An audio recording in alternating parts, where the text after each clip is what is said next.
What's up, everybody? We got Jackson Hole coming up in an hour, but crypto's gotten pretty good and hit this morning for some reason. It's okay. I got stopped out of that short that we were in yesterday.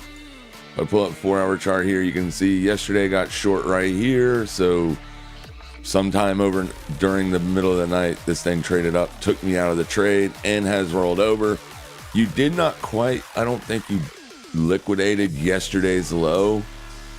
You clearly made a fresh day low today, but you have not liquidated yesterday's low yet. So I'm wondering if this is going to be an opportunity right here, potentially. I mean, it's already gotten hit pretty good, but if it's, as long as it's setting here, you're up 0.4%. We don't know that cryptos are going to get destroyed today, but some of them already are getting destroyed. Like Farcoin is down 6%. This is after not being able to move at all this week.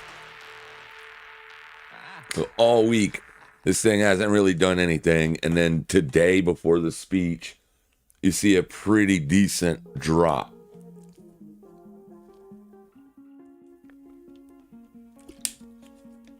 Japanese yen is down on the day. Trading near the lows.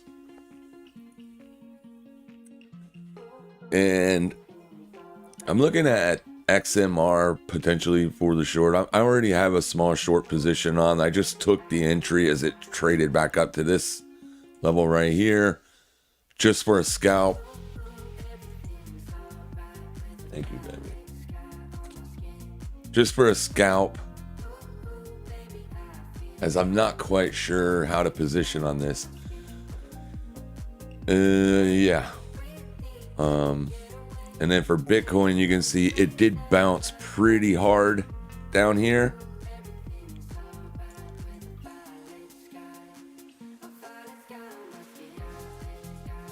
Wondering what that, I can't remember what I did there.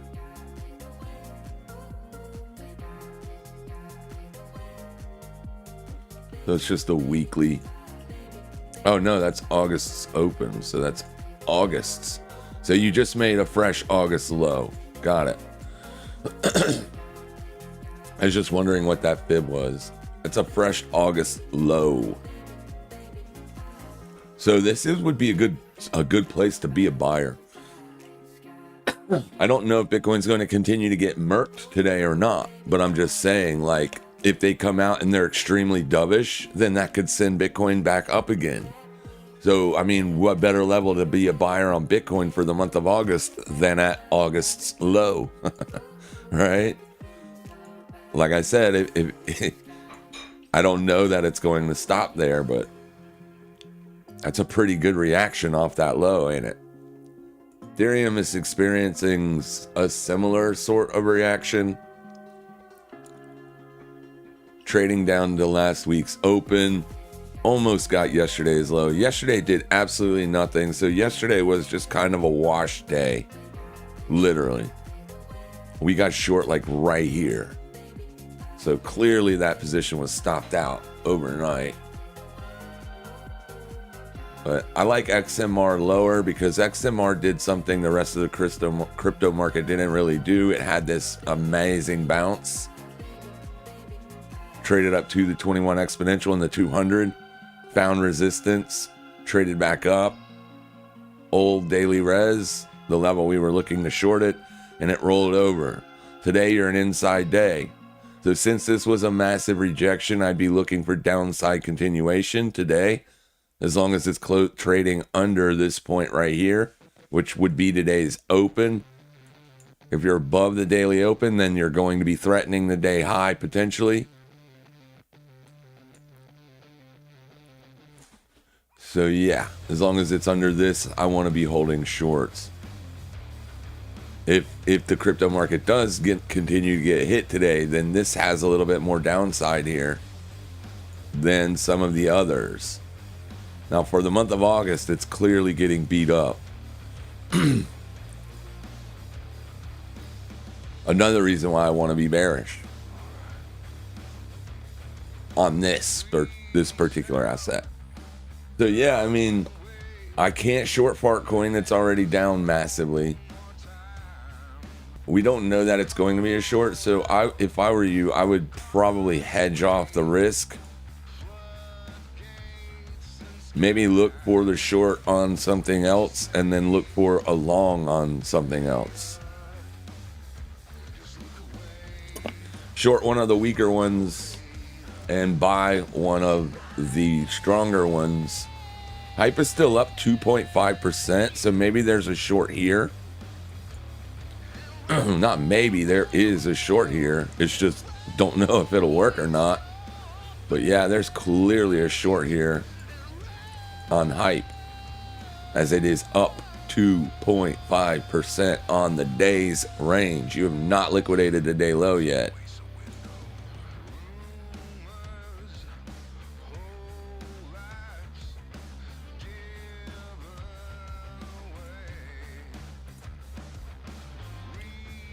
All the way up to here, I could be short.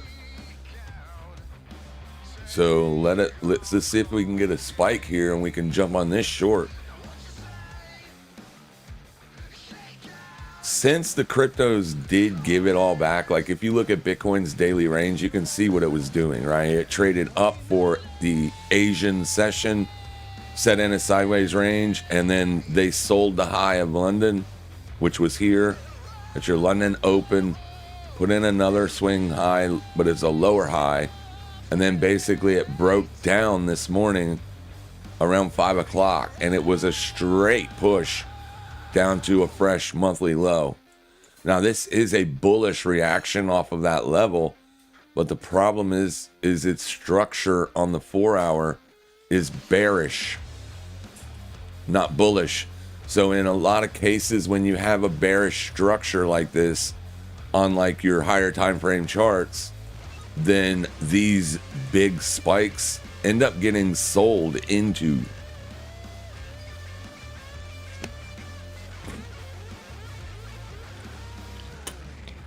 That's why I kind of want to hedge off the downside till we get the speech, because I honestly believe that whether the market goes up or down today, it could be a significant move today, like set into a potential massive move. Right now, this is how I'm positioned. So I bought the swing low on Ethereum when it traded down into this area. I bought it. Stop is set just a little bit under the entry. And then on XMR, I shorted at that level up here. So it's kind of like a supply test. Not really. It would be more of an old support to see if it wants to flip to be resistance for the lower push. So that's kind of what I'm doing here this morning. It sucked having to go into a new position. I would have much rather not got stopped out on the ETH short, but we'll see what happens. I think I have a pretty good enough position size on XMR. I wasn't sure. I've never traded it, so I don't know how fast it moves.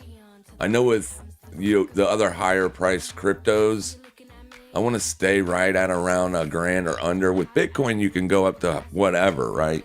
You can trade massive positions in Bitcoin and Ethereum, but Ethereum moves faster than Bitcoin.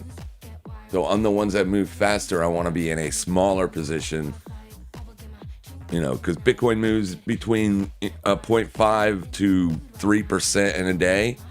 I don't want to be in that, or I don't want to be in that with a small position because it barely moves, right? Whereas your other things that are moving 8 to 10% in a day, you don't want to have a massive position on those because you'll get stopped out a lot, and you want to be able to control that, how much you're losing when you get stopped. So yeah, this morning we're just getting started, clearing out the frogs, getting everything ready to go. My live stream yesterday got hit with, which I don't care. I mean, it's not doing YouTube to make money, but for some reason I got copyright struck. So weird, because the only music I play is the music that I license. I'm gonna have to check into that, but YouTube has a very terrible help system. If today's gets hit, then I will have to see what's up though, because I'm not worried about not being able to monetize the channel. Obviously, I'm worried about the channel getting taken down, because you can only get hit with so many copyrights where they squash you like a bug. I need to find out what's going on there. What's going on? All the music I play is licensed. Good morning from JC says, good morning from Tokyo. Top of the morning to you, Lifestyle Media. Let's close this week out strong. Yeah, I'm up pretty good this week. Didn't have to trade today, but of course I'm not going to miss the biggest potential opportunity for volatility that we've had all week. Don't want to miss that. Yeah, you can see how these spikes, guys, don't fall for these things. If your structure is bearish, you want to be looking to sell resistance almost always. It's hard to look for a fresh short at the end of the month down at the monthly lows. I get it. I do. I get it. But I mean, we still got a solid, this week's done, but we got one full week left in August next week. So depending on how hawkish or dovish the Fed is, could determine or set trend. Here is something to take of note. Since we've been watching this thing, it has literally been dropping every single day. This will drop. Thank you, baby. This will drop as yields climb. So if yields are continuing to climb, then that will drop. As that's probably how they get. But here on a day, you're seeing the yields drop. So I don't know. We'll see what happens. I think today could be very volatile. I need to find out where he's going to be speaking.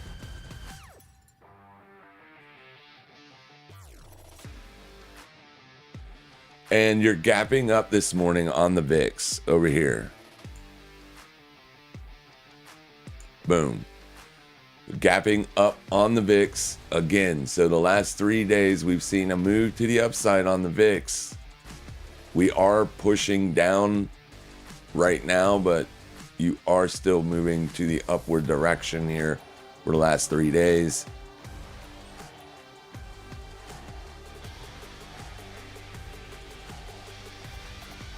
And if you look at the S&P 500 over here, you can see that you are testing that 3100 exponential, 30-minute 100 exponential as resistance. So it might be an area to put on a little bit of a put play just in case. IWM is gapping up this morning. Dollar had a strong push this morning up, but is testing the open of the day right now. Is the euro push testing the open of the day? Excuse me. Pretty close. No, it's not. It's not even close. It's up also on the day. Might be a shortable opportunity here on euro. That is, of course, if it stops going up. a dollar had a good breakout move yesterday to the upside. Euro dropped. So a retest of the midpoint would be a good spot to also watch for Euro USD shorts.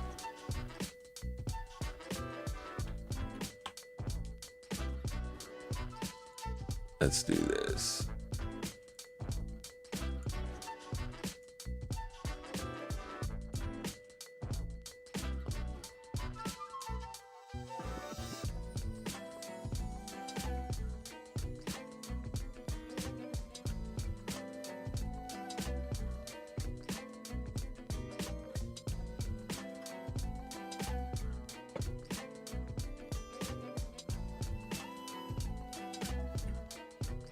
We are seeing the dominance push down a little bit here.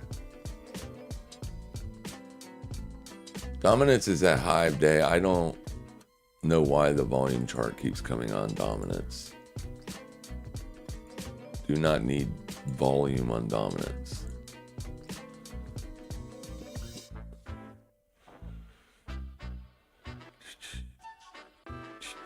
GLD did push rollover with that dollar move up, so that's kind of good. We've been waiting for that to break down for a long time.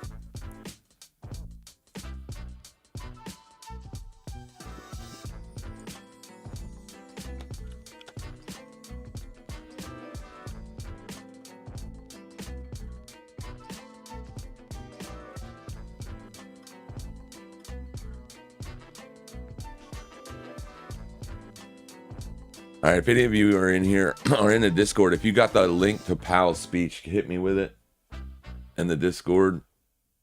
I'm looking on YouTube right now.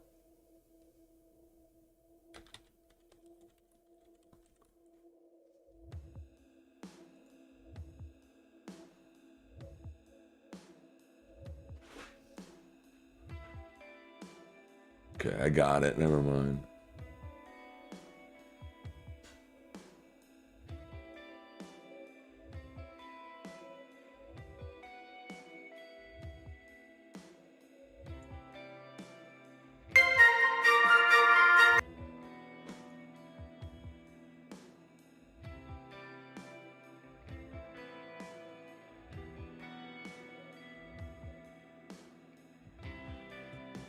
All right, now we're good to go. Good to go. What's up? What's up? What's up? What's up, King Money? Sloth Bag. What's up, dude? TR, can you take a look at HIMS, please? Yeah, let's go look at HIMS. It is a stock. Big, strong move lower here in the month of August. That's a fresh quarter tick low. No, not quite. 40.88. 40.93. So it's not a fresh low, but it's a double bottom down at June's lows. This would have been the area that I would have been more interested to be a buyer than a seller. But this is a very strong move to the downside in the month of August. I would be very, my stop would be tight. I wouldn't be trying any cute stuff. Wouldn't be trying any cute stuff. Let's go down into the daily chart.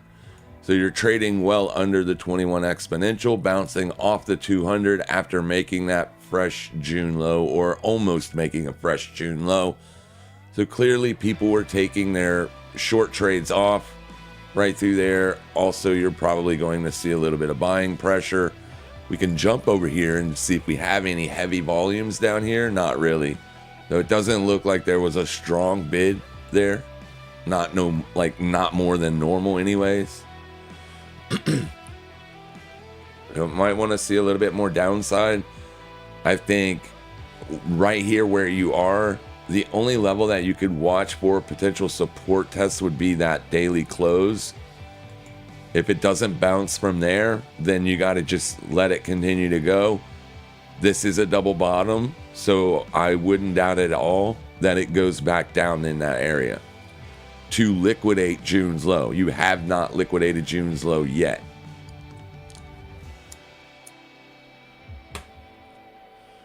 Remember, June's low is spot 8.8. This low is spot 9.3. So there's a 5-cent difference there. You would want to see a lower tick to classify that a liquidation, and then see it trade back into June's range for the liquidation break. But as of right now, it's just a slow retest. The weekly open or daily res would be the first two levels that I would watch for potential reversals back to the downside.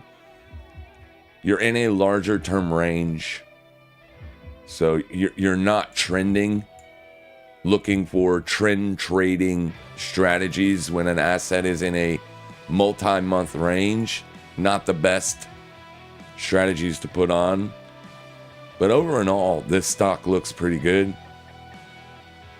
It looks okay. It's a fairly new stock. But yeah, I mean, just watch fresh June lows and then see if you get back up into the range. If you do, then you could be a buyer again. But if you get below the June lows and see continuation, then your downtrend that you've started here on the daily for the month of August will be a continuation play, and you could be coming back down here to the yearly opening range.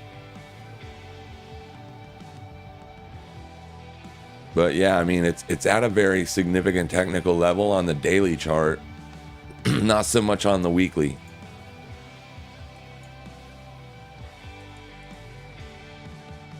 Not so much on the weekly.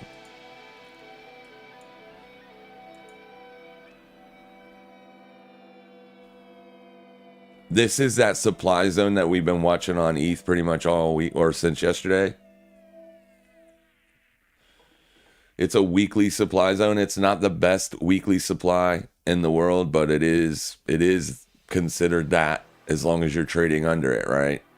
That's what people look for when they're trying to identify supply. Demand is the opposite, but you get what I'm saying. It is a weekly supply level. I'm sure people are trying to short that. So that could be an area of resistance. 30-minute 100 EMA up at 42.74 for short side entries. I don't know that it's going to go down, but everything is weak this morning except hype. It's still up 2%. So maybe if you're looking for a short, hype is the better asset to watch.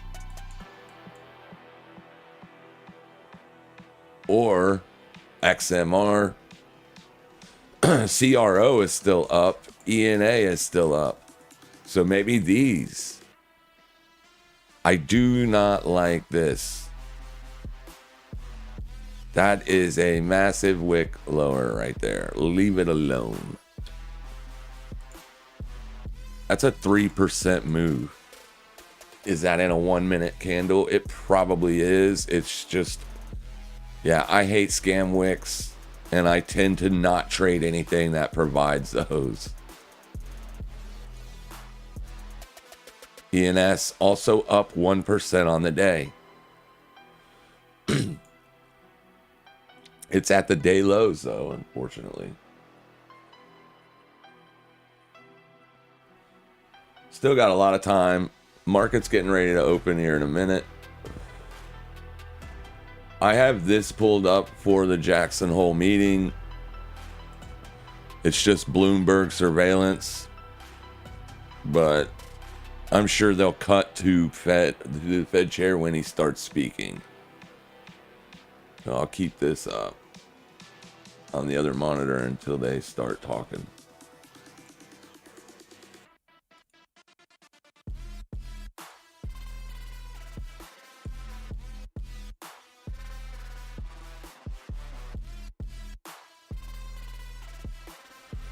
What's up, everybody? How's everybody doing?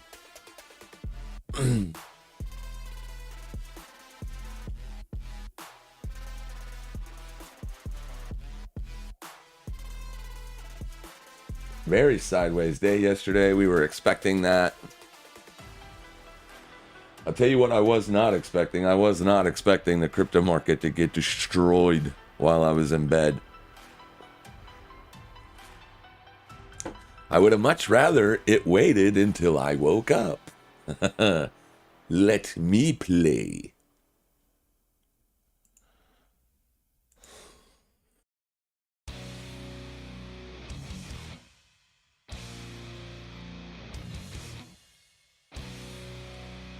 Cutie patootie. What's up, King Money? Happy to be here too, my friend. Heck yeah, today is going to be good. Hopefully. I really like ETH, says King Money, but the problem is that when Bitcoin crashes, then all the rest of the crypto market follows. Yeah. It's pretty much been that way since the get-go, man. We've seen a lot of that throughout the years. Bitcoin's like the ocean. The rest of the alts are like boats. So when the tide goes up, they all go up. When it goes down, they all go down. This is going to have broader market implications, though. This speech isn't just for the crypto market. It's also going to affect the risk markets. Right now, on risk, you are making a fresh day high. Like on the S&P 500, right here. This might be the area to watch this thing. But you got the New York session open, getting ready to happen in 5 minutes. We know that there's going to be quite a bit of volume the first 30 minutes. But I would expect a little, sideways action here going into that Fed speech.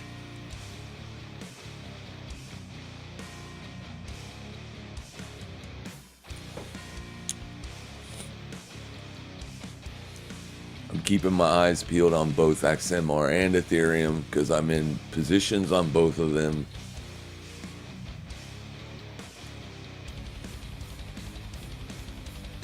The XMR does seem to move quite a bit, so that position size might need to be shrunk a little bit.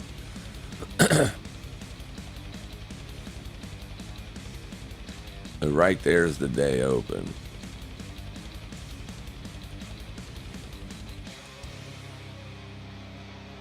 Right at an old demand level. Funny. Right at 4-hour demand. So that's where I'd be interested in taking the short. Still, look where you are on the momentum oscillator. I mean, this thing is literally situated for a run. Perfectly. Like, clearly for the near term, the run to the downside looks better.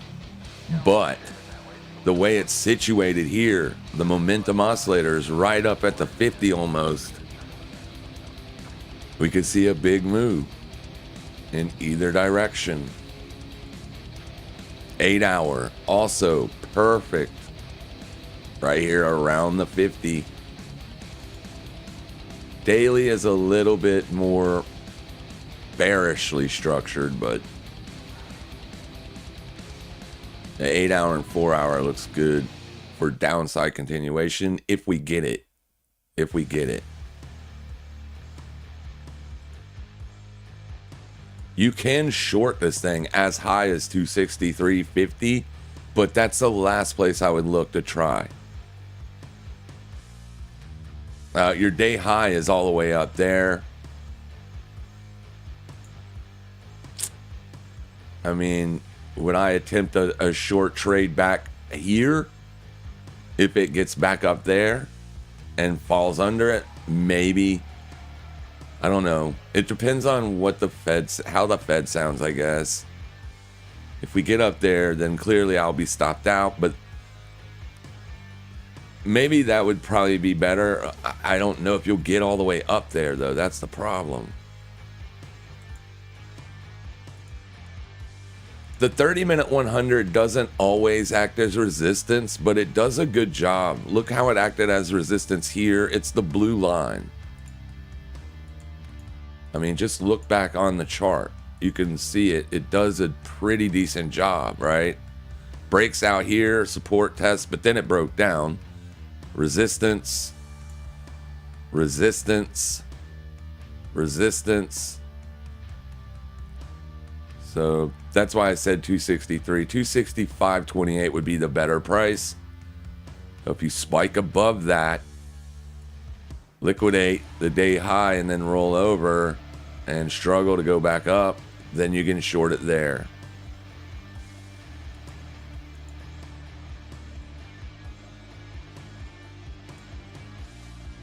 The yen is spiking a little bit.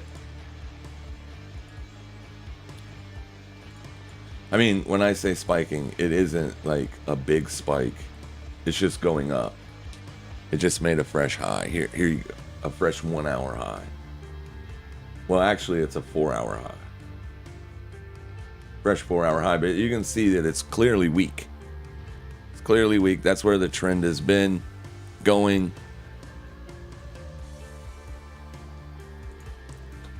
If you're a super bear, like if you're a big bear on the markets right now, you want to see that thing going up.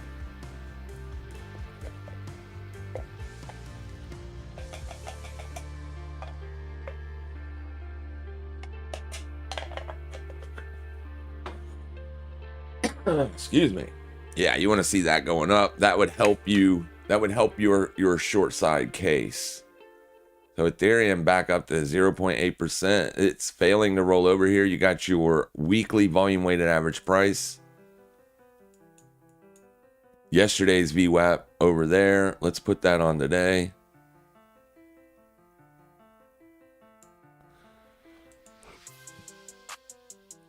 And then monthly VWAP down here. It just gives us the idea who has control of the asset. So you can look at with these three VWAPs without any other indicator on the chart. Just by looking at the chart, you can say, well, the August bulls are still holding Ethereum up. Weekly market participants are unched. They don't know. But your daily participants, bearish. Just by looking at the VWAP. Daily, weekly, monthly. And it changes each session.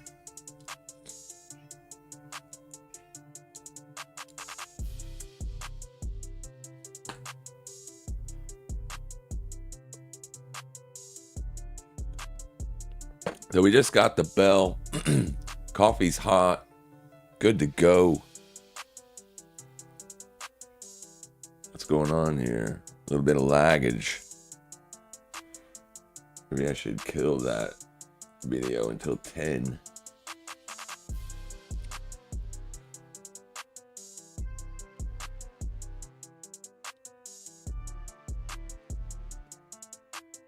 I'm wondering if I should take half off on XMR, as that position size seems to be a little heavy.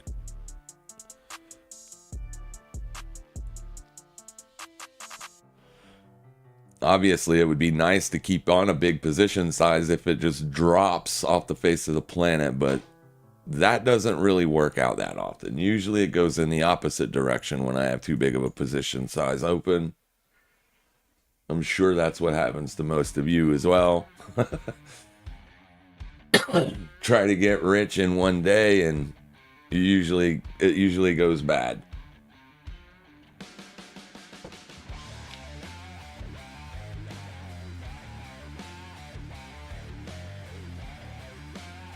It does for me anyway. Still pretty, it's pretty bearish out there. ETH is up and Hype is up and the rest of everything is red. Bitcoin's just barely red. It's down 0.3%.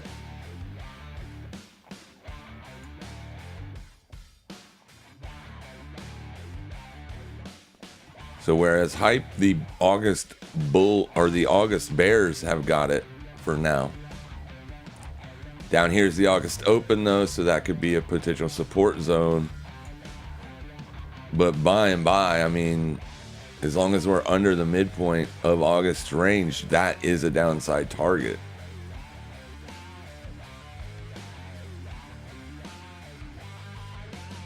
There's stuff to watch this morning. Good morning, Tom. How you doing, my friend?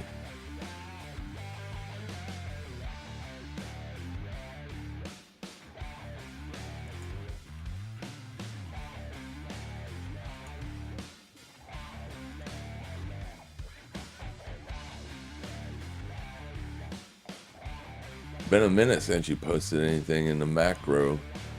On the macro. I think the macro is still okay for now. I mean, clearly inflation, that higher inflation tick is got the market a little bit concerned.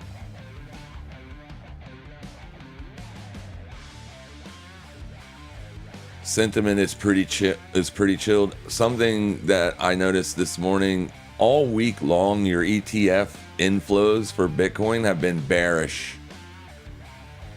So you've seen negative inflows literally all week this week. Outflows. Selling. On Bitcoin all week long. There's Monday. So there's your week open. People been hitting it all week. So it makes sense that we made a fresh August low. What about Ethereum? Are we seeing the same thing? Are we seeing negative flows on Ethereum? Yep. Negative flows on Ethereum all week long. Probably Solana as well. There's not much data there. Plenty of data there. All of it's bearish, bearish, bearish, bearish. Yesterday you had positive flows on Ethereum. And yesterday looks good. Looks like a 3-bar pattern. Though Ethereum does look like it's still trying to take off to the upside here. See, Ethereum looks completely different. Its structure is completely different than Bitcoin right now. Your moving averages are all situated bullish and spreading out. But like King Money said, if Bitcoin goes down, then I would expect Ethereum would as well. Bitcoin is weaker than Ethereum is right now. That's basically it, right? And you can see that just by going to the ETH BTC chart. It has been since the April lows. There's your April lows right there. Ethereum has literally been stronger than Bitcoin ever since. Retail comes in always a little too late.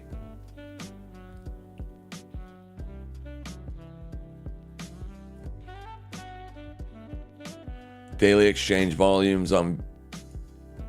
Let's check that. We're seeing a decline on daily exchange volumes. So it was spiking and then it declined. So maybe that's good news.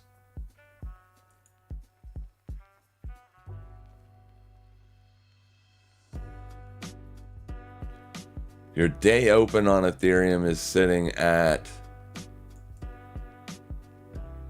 42.24.17. Going to be right there.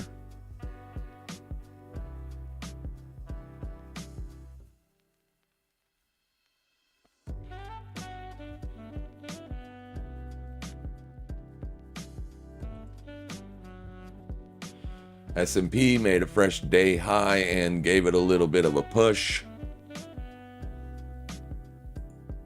I'm wondering if we should maybe put on a put position. Since crypto's getting killed and the S&P is going up, one of them is lying. One of them is lying. Oh wait, I need to close this. I meant to close that already. UNG is not doing anything. IWM is still, it gapped up this morning, but it still isn't breaking out to the upside. If they come out bearish or hawkish, if they come out hawkish, then IWM, I'm assuming, will get hit. Because IWM is more sensitive to interest rate discussions. And GLD did break down a little bit for us, but it's doing this right now. So I'm probably going to end up closing this thing pretty damn soon. It's just refusing to go lower. And it makes sense. If they're going to hike interest rates, then I wouldn't, or not hike interest rates, but if they're going to slow down, with rising inflation, gold typically does catch a bid, right? Not the interest rates, but the inflation is making it very difficult for gold to break down.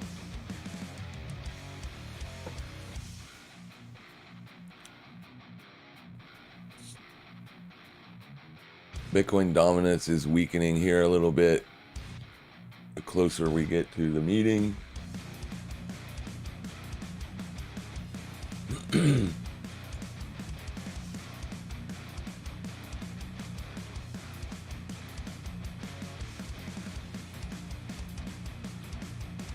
Still no Powell.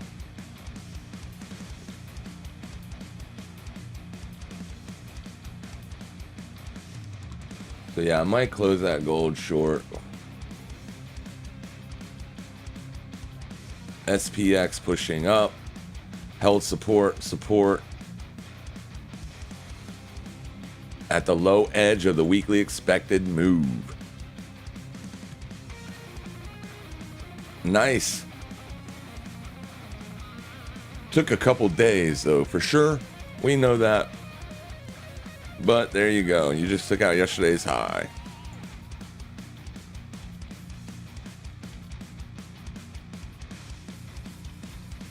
If you're bearish on ES, you'd probably be watching from that point, right?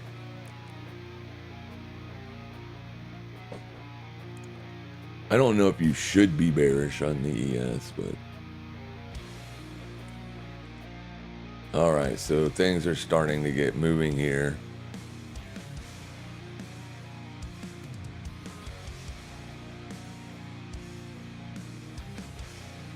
This might put a bid under Bitcoin.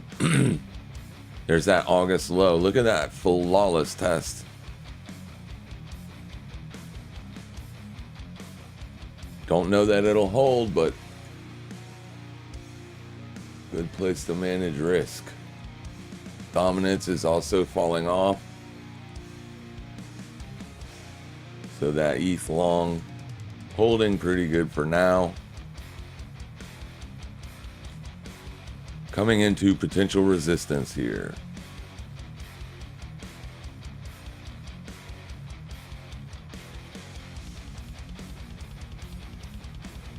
Nice guitar riff.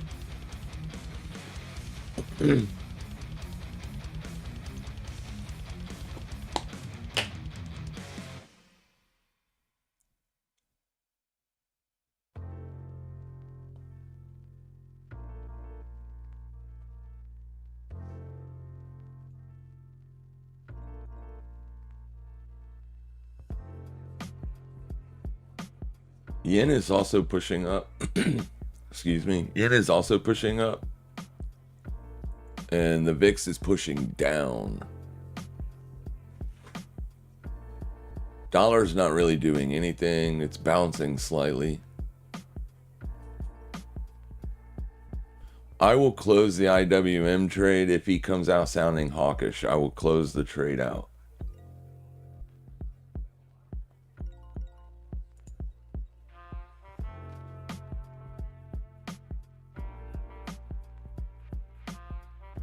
I really don't like why that is doing that, but whatever. Yeah, look at dominance. It's falling off hard. Dominance is starting to give it all back. Be careful.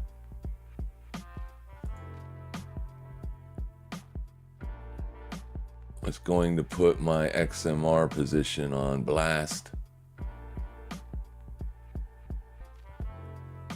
Hasn't stopped it out yet.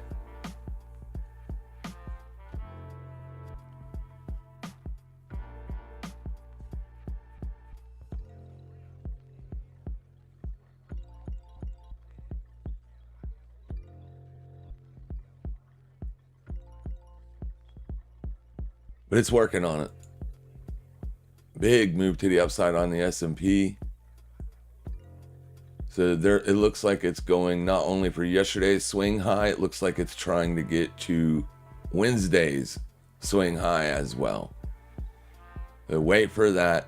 That's going to put today's range up the midpoint around yesterday's high. And that's where your point of control is on the daily range. It's probably not there on the intraday range. So like this would be kind of like a legit move to the upside. But I am expecting quite a bit of volatility today. So I wouldn't doubt it a bit if it was to push up and then Powell ruins it, right? So just be careful. Maybe wait until we get the speech before putting on a position on it. If you have to trade before Powell speaks, then maybe right there you could potentially buy a put.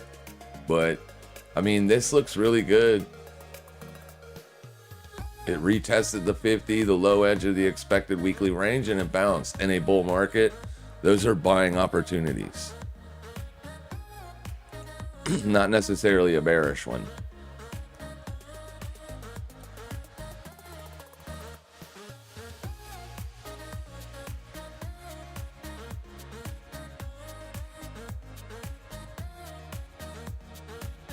I will put on a near-term put on the MES though, just to be safe.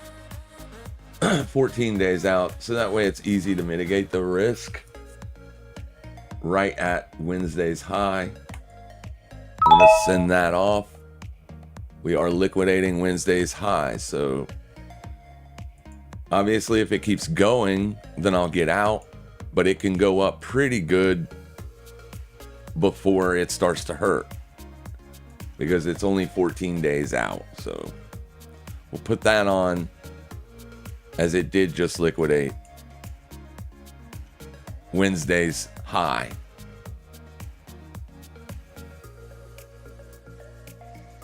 So we are going to see a pretty bearish day, then, you know, be a good spot. Higher is obviously up at the weekly, this is last week, sorry. I have to move that.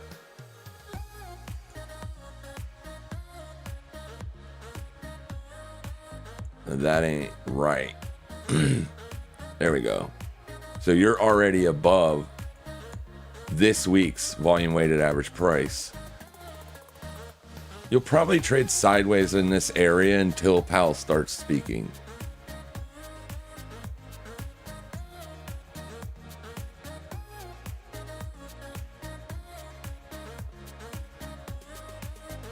The Ethereum position is up pretty nice,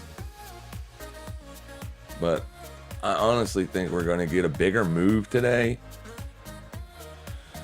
So I don't know about making the position size smaller. It's already a smaller position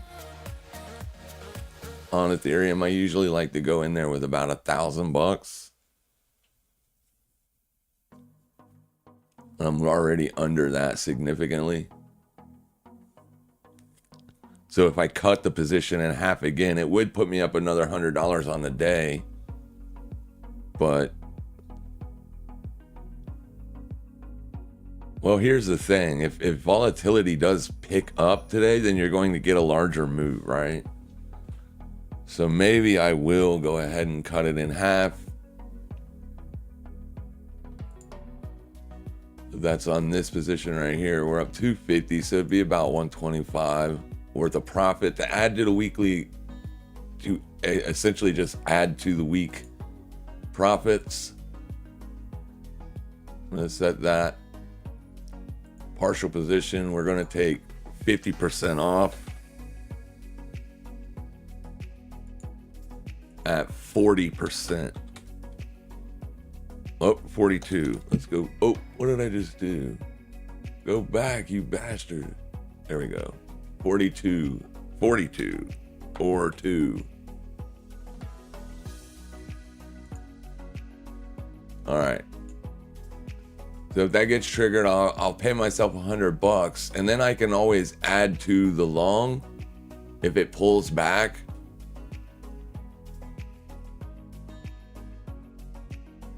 But this way, no matter what, I'm good on the day. Just manage your risk, guys. Manage your risk. Let's move it down a little bit, as I do want to get filled. And that was a large spike. Oh, it did just pop up, but it didn't fill me. Okay, now it filled me. So there it is. I just got filled. So $117 worth of profit today. Like I said, not life-changing, but it's the small wins that add up over time. This position is still on, and it's on quite large, actually. As this thing was up in the $200 range already as well. So maybe I should cut that in half also, because it's real close to getting stopped out. And I mean real close to getting stopped out.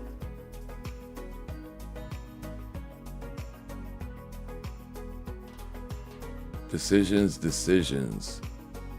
Powell's supposed to speak in 10 minutes, and I could expect a lot of volatility.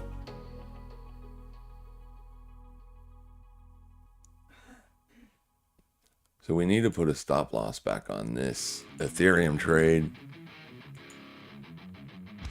0%. So now no matter what, if I get stopped out of Ethereum, I'll still make money. I am going to cut this in half. Also, because it's just too volatile.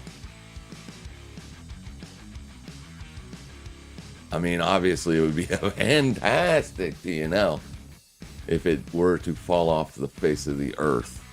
But it still will end up being a fantastic... Oh, what am I doing? A fantastic P&L.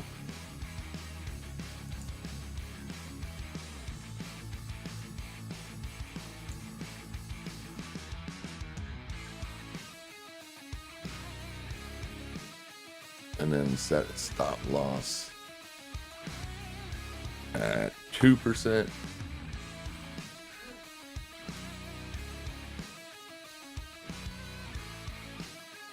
Didn't fill me.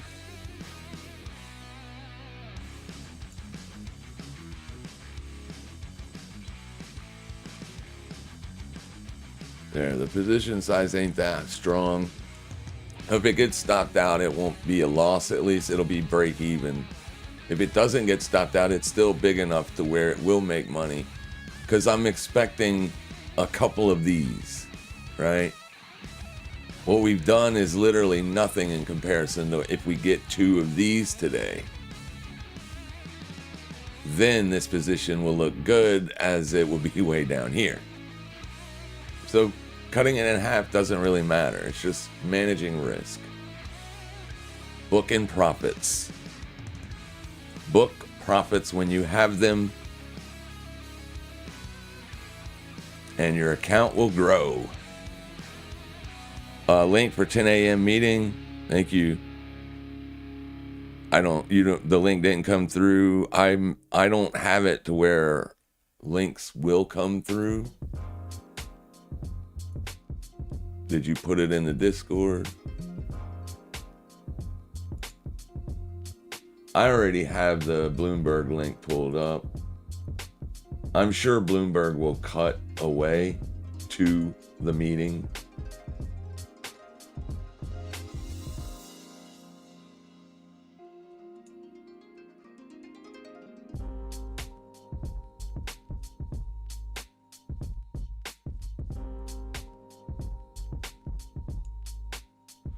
We'll see what happens.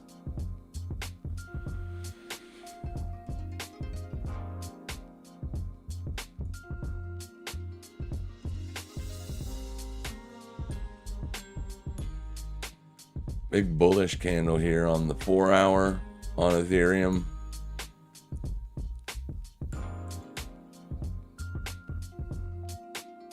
S&P still holding steady at Wednesday's high. Gold still pushing up. IWM still pushing up. Bitcoin is pushing up. Dominance is falling. VIX is falling.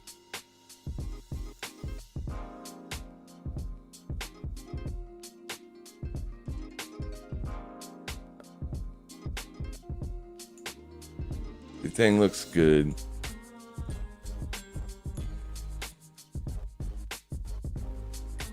Bitcoin's still trading under that big resistance level at the August lows, man. Come on, Bitcoin. Make a fresh all-time high and then go make a fresh monthly low. Yay!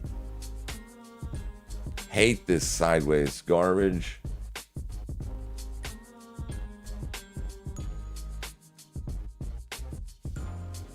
We did not make a fresh monthly low on Ethereum.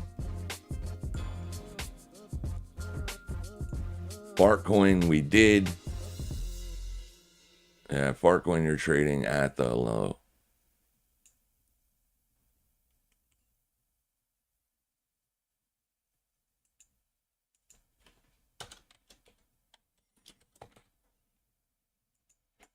Clearly, you're going to have a new August low, but I'll just leave that there until it either, if it trades back away from it, then I'll set it and forget it.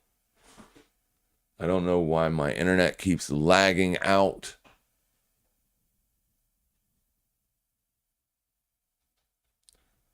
Don't know what that's about.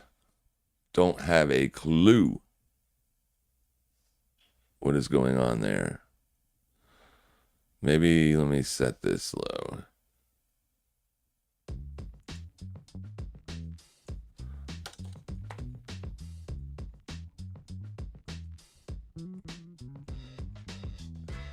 Okay, let's see if that helps. We'll see if that helps.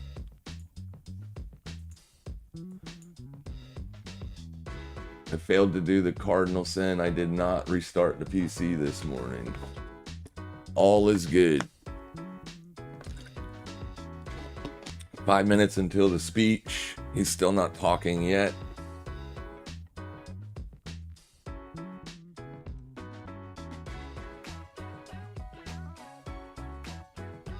Hype is still up 2.5%. So you can see where Hype traded up to that 100 on the 30 minute. That's where it rolled over. So that would have been a good little spot for a short side entry on Hype coin if you think the markets are going to get nuked today. Clearly, if you think they're going to go up, you would have been a buyer at the fresh August low.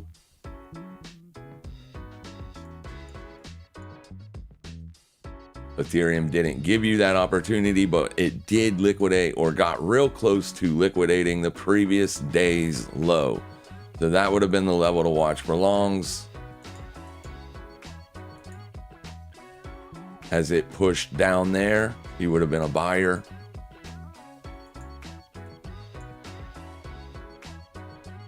You would have known that, Bitcoin is pushing down into the August low. At the same time, Ethereum was liquidating or trying to liquidate the previous day's low. That would have been the buying op. For the sellers, like I said, Hype would have been a selling opportunity here. The first attempt. Getting short right now before the Fed speaks is going to be dangerous because you're likely going to have a spike in the wrong direction and then price will start trending in the right direction. We see that happen all the time. How many times have you tried to get positioned before a big news event and then been wicked out, right? Almost every time. There you go. So yeah, it's likely going to happen. Hence the reason why I took half off on both the positions that I'm currently in, just in case that happens. If it happens, I will look to reposition. S&P's getting nuked. So selling the S&P at Wednesday's high, pretty good idea. It's not getting nuked, but looking at it like this, it looks like it is. It's actually worse on the other S&P 500 CFD product. It looks a little worse as it got all the way back down into here.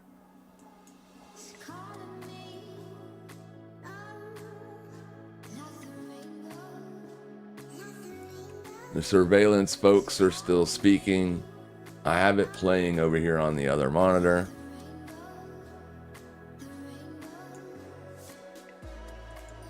So I am keeping tabs. A bird in the hand is better than two in the bush. I guess if you're looking for birds, yep. If you're trying to eat them or whatever, I don't know. I don't understand that, but I get it. Yeah.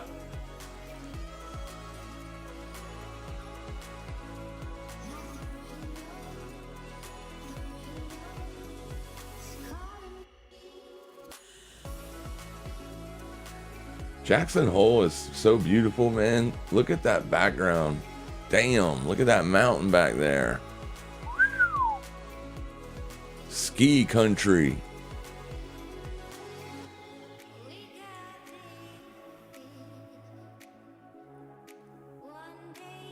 Overpaid journalists sitting out there. They got their jackets on, bro. It's August. It's like 150 degrees outside. I am in Florida, so there's that. But still, like, it's summertime in the whole country, not just in Florida. Damn, she's like got a turtleneck on. And is it cold there right now? They're probably not going to give us the weather report for Jackson Hole. Ooh, big spike up on S&P. I was just taken out of the XMR short. So things are about to get volatile. Let's go ahead and turn these folks up. The shifting balance of risks may warrant adjusting policy. That's going to get Wall Street's attention because it's opening the door. Oh, he's speaking. I have the wrong link. What is going on here? Where is he? Of course I have the wrong link. I figured they would go to him when he was speaking. Maybe he's not speaking yet. Maybe he's just making an announcement before he speaks. So go back. Of course. Yeah, big spike here on the S&P. So it appears, for now at least, the market, pretty much as we were just talking about with Pat Harker, dropping the reference to the effect of okay, so Powell's situation suggests downside risks to unemployment. To contain inflation expectations and concern. So this should bump up the Fed watch. Here is that, there are downside risks to employment. The Fed chairman says the inflation outlook is that it will rise, but that's why it's spiking. Pace. So right now we are looking at Fed that has the door open for a September 17th cut, and I guess, Lisa, we're probably going to see the long end and the short end reacting here. Well, let's pull that up right now. You do see an absolute catering in yields on the heels of this opening up to the potential for rate cuts coming out. The downside big moves up are rising. What you can see also rising. The S&P 500 now up unchanged on the week. Yields down 8 basis points on the long end for the 10-year, even more for the 2-year. And looking at the inflation-adjusted yield, the 10-year real yield comes in 6 basis points. That is substantial. It's still within the range, but at 1.86%, it's a real that absolutely helped the IWM long. Yeah, and this comes at a time where there is this question of how they are going to message this, given that inflation that's looking good. has remained above I mean, that 2% we're back up in the short squeeze territory up here. Mike, do we hear? Still in the short squeeze territory up here. That looks great.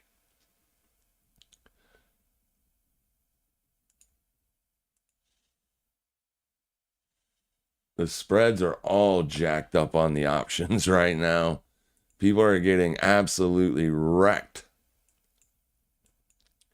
Crypto, or at least with HMR, it's still not really doing anything. Ethereum is pumping. So we have that position open still. But when you come over here and look to something like this, this isn't pamping, right? So this is what I'm talking about. This one I still want to potentially hold short if it's going to give me that weakness.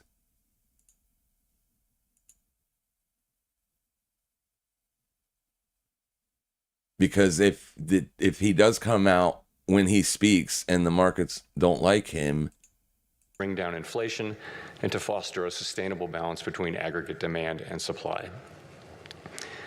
Inflation had moved much closer to our objective, and the labor market had cooled from its formerly overheated state. Upside risks to inflation had diminished, but the unemployment rate had increased by almost a full percentage point, a development that historically has not occurred outside of recessions. Over the subsequent I'm putting that short back on XMR. We recalibrated our policy stance, setting the stage with a for smaller the labor position market just to kind of see what happens near here. Maximum employment. Holding longs on Ethereum. This year, the S&P trade got stopped out. New challenges. Of course, significantly that was a higher massive tariffs spike. across our trading partners Big are spike remaking here. the global trading system. Tighter immigration policy has led to an abrupt slowdown in labor force growth. Over the longer run, changes in tax, spending, and regulatory policies may also have important implications for economic growth and productivity. There is significant uncertainty about where all of these policies will eventually settle and what their lasting effects on the economy Good morning, will be. Janet's thoughts. Changes in trade and Taking immigration profits on policies lifestyle are media. affecting Good both job. demand and supply. Always take profits, my In this friend. environment, distinguishing cyclical developments Always from take trend or profits. structural developments is difficult. This distinction is critical because monetary policy can work to stabilize cyclical fluctuations, but can do little to alter structural changes. Damn, their camera's jacked The labor up. market is a case in point. The July employment report, released earlier this month, showed that payroll job growth slowed to an average pace of only 35,000 per month Bitcoin over the spiking past 3 hard. months, down from 168,000 per month Up during 1.5%. 2024. This slowdown is much larger than assessed just a month ago, as the earlier figures for May and June were revised down substantially. But it does not appear that the slowdown in job growth has opened up a large margin of slack in the labor market, an outcome we want to avoid. The unemployment rate, while edging up in July, stands at a historically low level of 4.2% and has been broadly stable over the past year. Other indicators of labor market Big, conditions strong are bullish also engulfing. changed or have softened only Huge bullish modestly, engulfing. including quits, layoffs, the ratio of vacancies to unemployment, and I have this wage growth. situated with a stop loss. I don't want to lose more Labor than 30 supply has bucks. softened in line with demand, sharply lowering the break-even rate of job creation. Because needed to hold even the though unemployment rate constant. These things are spiking Indeed, up labor like this, force I'm growth has slowed expecting considerably this volatility year with a today. sharp So fall-off in immigration, it and could the roll labor force over. It doesn't look participation like rate it's going to, but has it edged absolutely down could. in recent months. Overall, while You the have labor made market fresh appears to be daily in balance, highs. it is a curious kind of You balance have that not taken out results from a yesterday's marked high slowing yet in on both Bitcoin. supply of and demand for workers. But you have on Ethereum, This probably. unusual situation suggests that downside risks Oh to yeah, you employment are more rising. than smoked yesterday's high And on if those Ethereum. risks materialize, they can do so quickly. You're in the back form of on. sharply You're higher back to, layoffs up on and the rising week. unemployment. Ethereum. At the same time, GDP growth has slowed notably in the first half 6% of this year up. to a pace of 1.2%, roughly half the 2.5% pace in 2024. The decline in growth has largely reflected a slowdown in consumer spending. As with the labor market, some of the slowing in GDP About to get likely stopped on reflects slower XMR. Got growth of stopped on supply or potential XMR. output. All right, so I'll leave XMR alone here for a Turning to minute. inflation, higher Give it tariffs time have to begun liquidate push the up previous prices in 4-hour some high. categories of goods.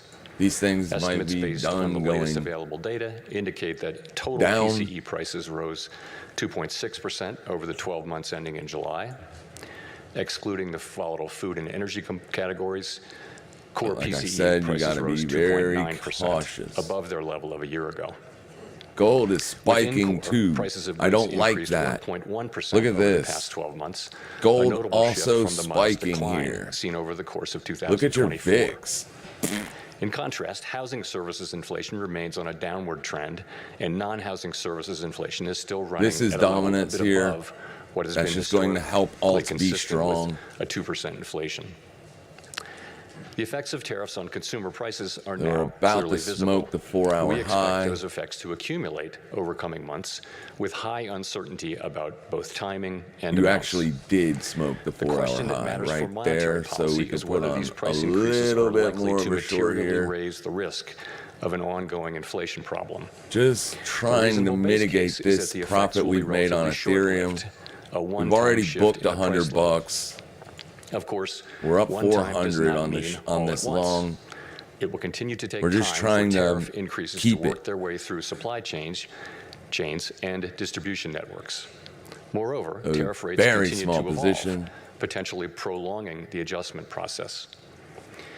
It's also possible, however, that the upward pressure on prices from tariffs could spur a more lasting inflation dynamic, and that is a risk to be assessed and managed. 261.56. One possibility is that workers who see their real incomes decline because of higher prices demand and get higher wages from employers, setting off adverse wage price dynamics. I should actually add to Given that the that. labor If it market comes is back not up here and particularly stops me out, tight I want to and get in this a faces little bit increasing bigger than downside that. That's risks, too small. that outcome does not seem likely.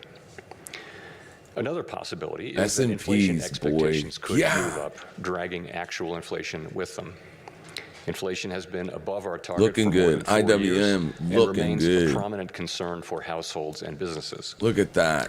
Measures of longer-term Booyah! inflation expectations, however, as reflected So it worked in market out for and us on survey-based measures, IWM. appear to remain well The S&P anchored short got and consistent stopped. with our Like I longer-run said, inflation you objective guys need to of learn how to 2%. be a buyer in a bull market. Of course, we cannot take the stability of Not a inflation seller. expectations for granted. Come what may, we will not allow a Sell one-time the increase in the weak price level to assets, become an ongoing not the inflation strong problem. ones. Now, it could So, roll over. Putting the pieces but together, what are the implications doubt for that. monetary policy? In the near term, risks to inflation are tilted to the upside and risks to employment to the downside, a challenging situation.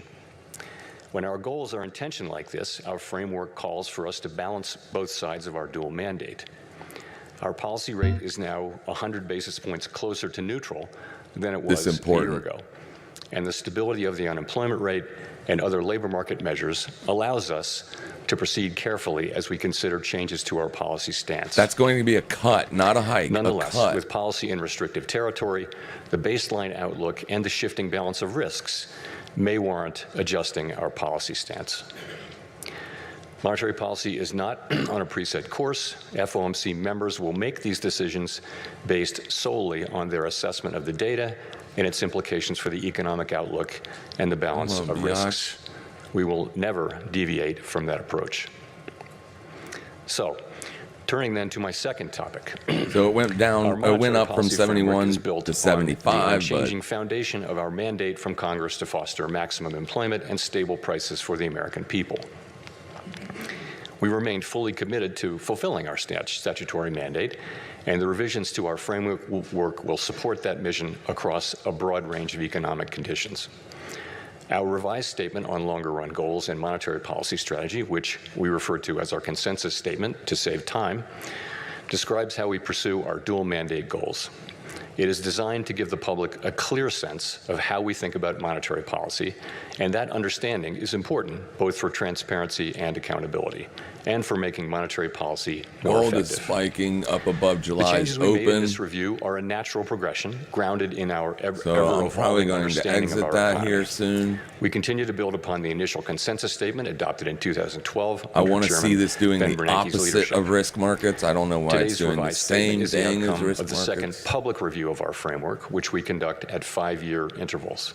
This is spiking because the dollar's This getting year's beat review up, included 3 which elements: makes sense, Fed right? listens events at reserve banks around the country, a flagship USD research JPY conference, should be and rolling over for policymaker us now. discussions and deliberations supported by staff analysis And a it series is. Thank of you. FOMC meetings. It hasn't, but In we approaching should see a this year's trending review, move now a on key this. objective has been to make sure that our framework is suitable across a broad range of economic this was conditions. an inverted head and shoulders At the same here. time, the framework needs to So once we evolve get with down in changes here, the we should structure of see the economy a and our trend. understanding of those changes. The Great Depression presented different challenges from those of the Great Inflation and the Great Moderation, which in turn are different from the ones we face today. We're up almost to 500 on Ethereum. At the time of the last review, we were living in a new normal, characterized by the proximity of interest rates to the effective lower bound, or ELB. Look at that. Along with low beautiful growth, candle. low inflation, and a very flat Phillips curve, meaning that inflation was not very responsive to slack in the economy. Powell sounds like me. To me, a statistic that captures that era is that our policy rate was stuck at the ELB for 7 long years following the onset of the global financial crisis in late 2008. What's going on over Many here? here will recall the sluggish growth and painfully slow recovery of that era. Let me It just go appeared ahead and highly kill the likely gold that if the short economy while I'm thinking experienced about it. even a mild downturn, our policy rate would be back at the ELB very quickly. That's going to be probably a $2 for another loss. extended period. I mean, a $12 Inflation loss. and inflation expectations could then decline in a weak economy, raising real interest rates as nominal rates were pinned near zero. Higher real rates would further weigh on job growth and reinforce the downward pressure on inflation and inflation expectations, triggering an adverse dynamic. The economic conditions that brought the policy rate to the ELB and drove the 2020 framework changes were thought to be rooted in slow-moving global factors that would persist for an extended period. And they might well have done so, if not for the pandemic. The 2020 consensus statement included several features that addressed the ELB-related risks that had become increasingly prominent over the preceding 2 decades.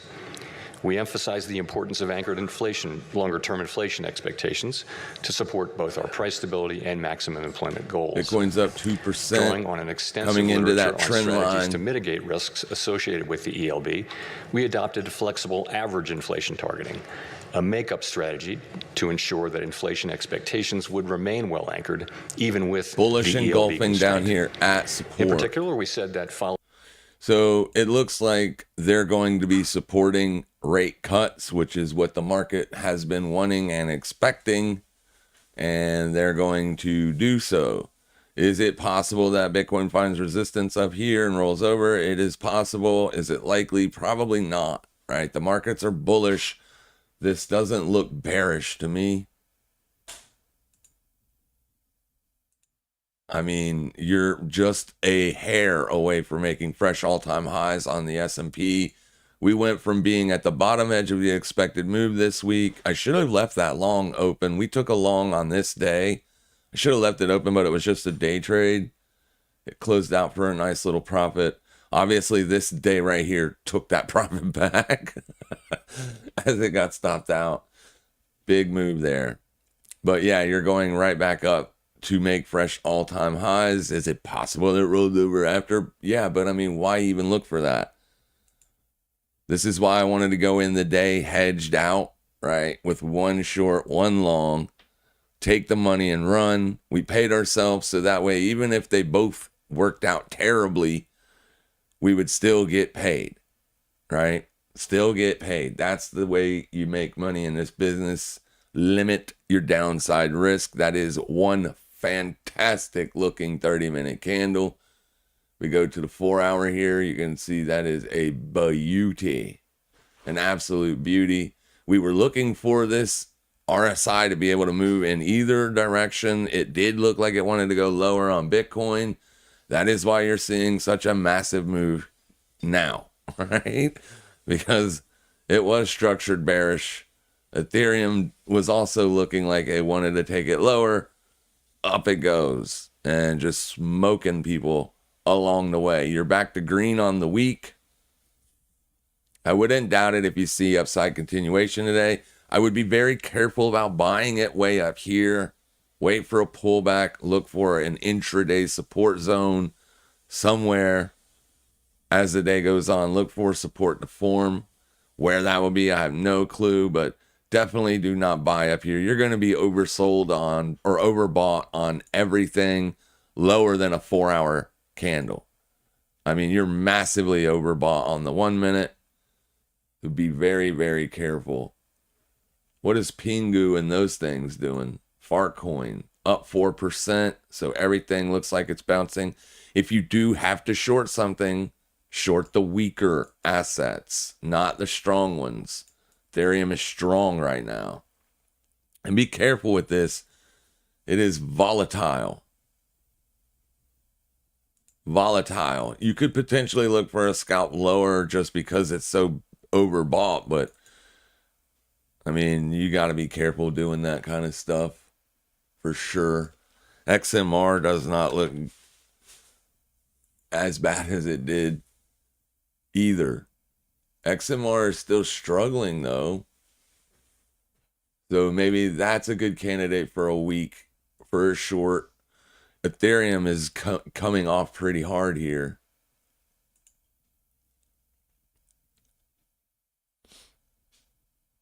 Pretty hard.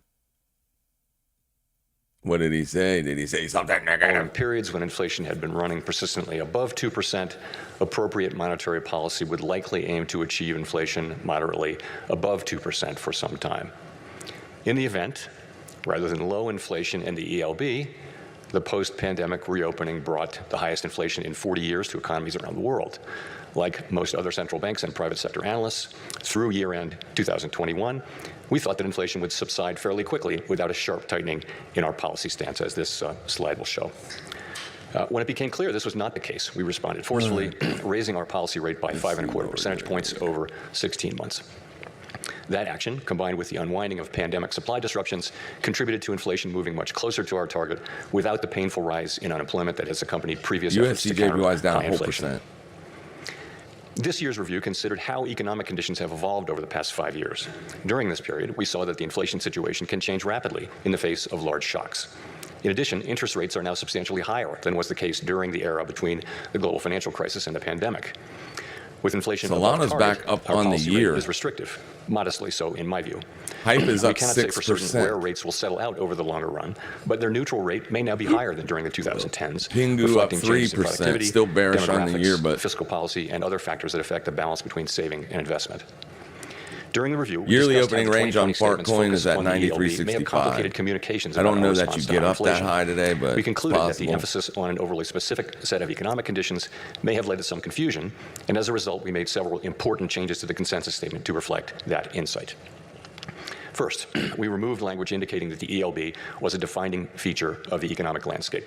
Instead, we noted that our monetary policy strategy is designed to promote maximum employment and stable prices across a broad range of economic conditions. The difficulty of operating near the ELB remains a potential concern, but it is not our primary focus.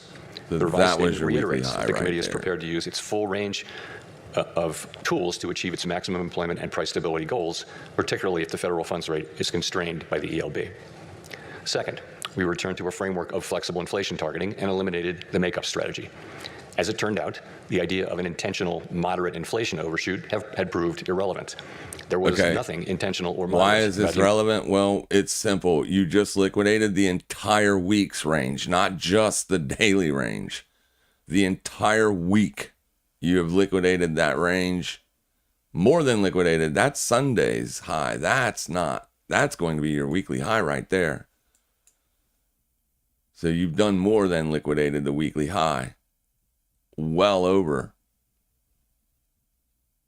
Yeah, that's your open right there. That's your week open right there, and that's as high as you made it. So way above the weekly high. Sorry, that was a wrong level. Yeah, this looks extremely good. You can see how you pushed up into that weekly high right there. Kind of gave it a little bit of wiggle, and then boom.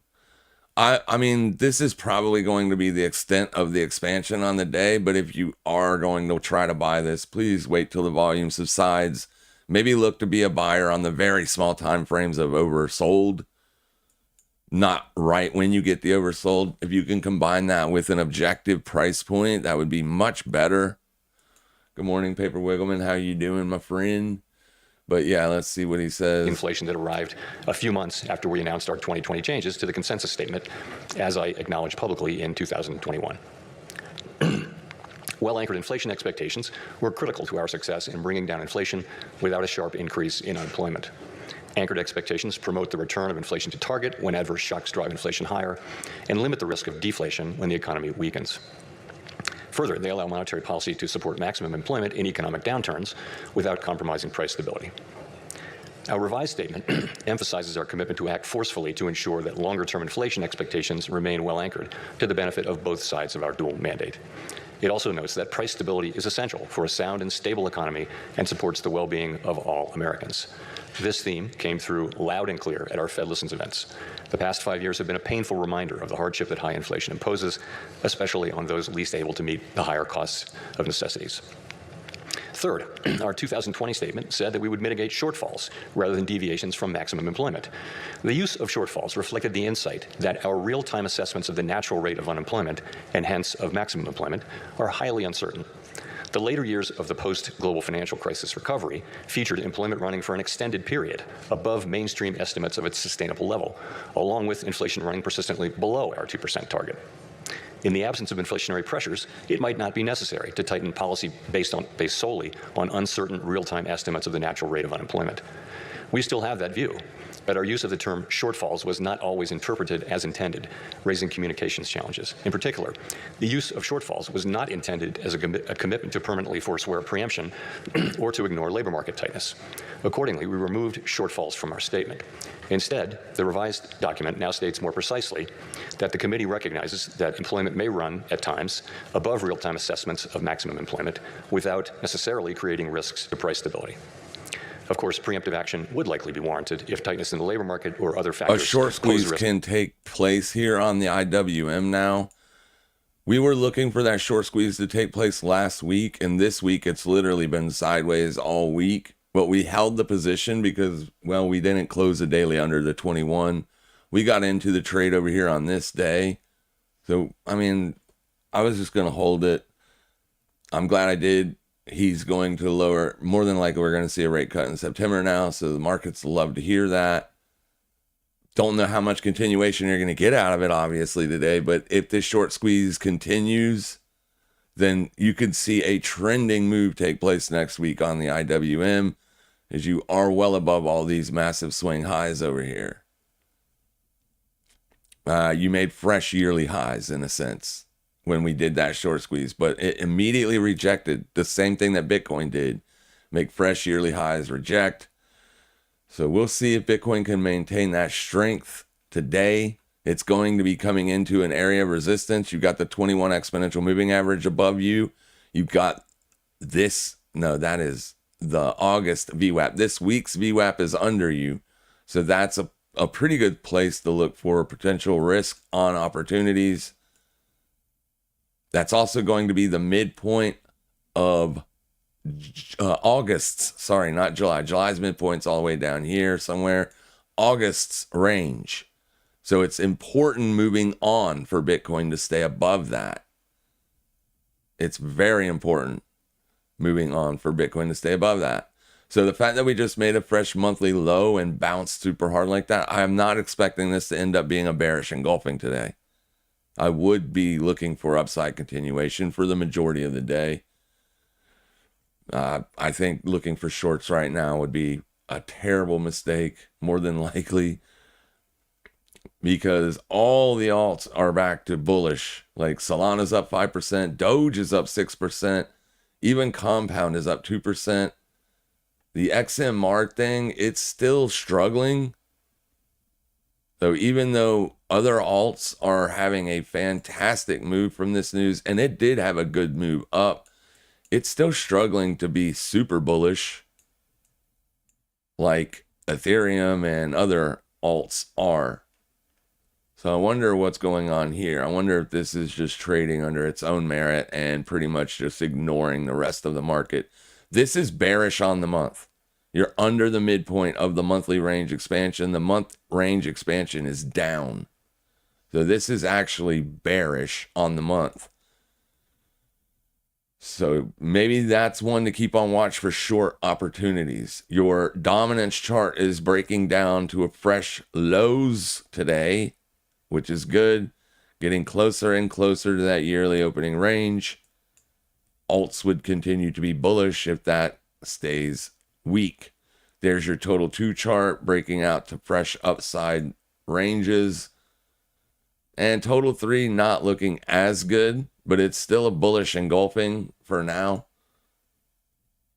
We're an hour into the market, so I'm not expecting it to be a big bearish day. If you are expecting big bearish trades, do it on something like XMR, right? Like something is up here, whereas everything else is pretty much holding gains.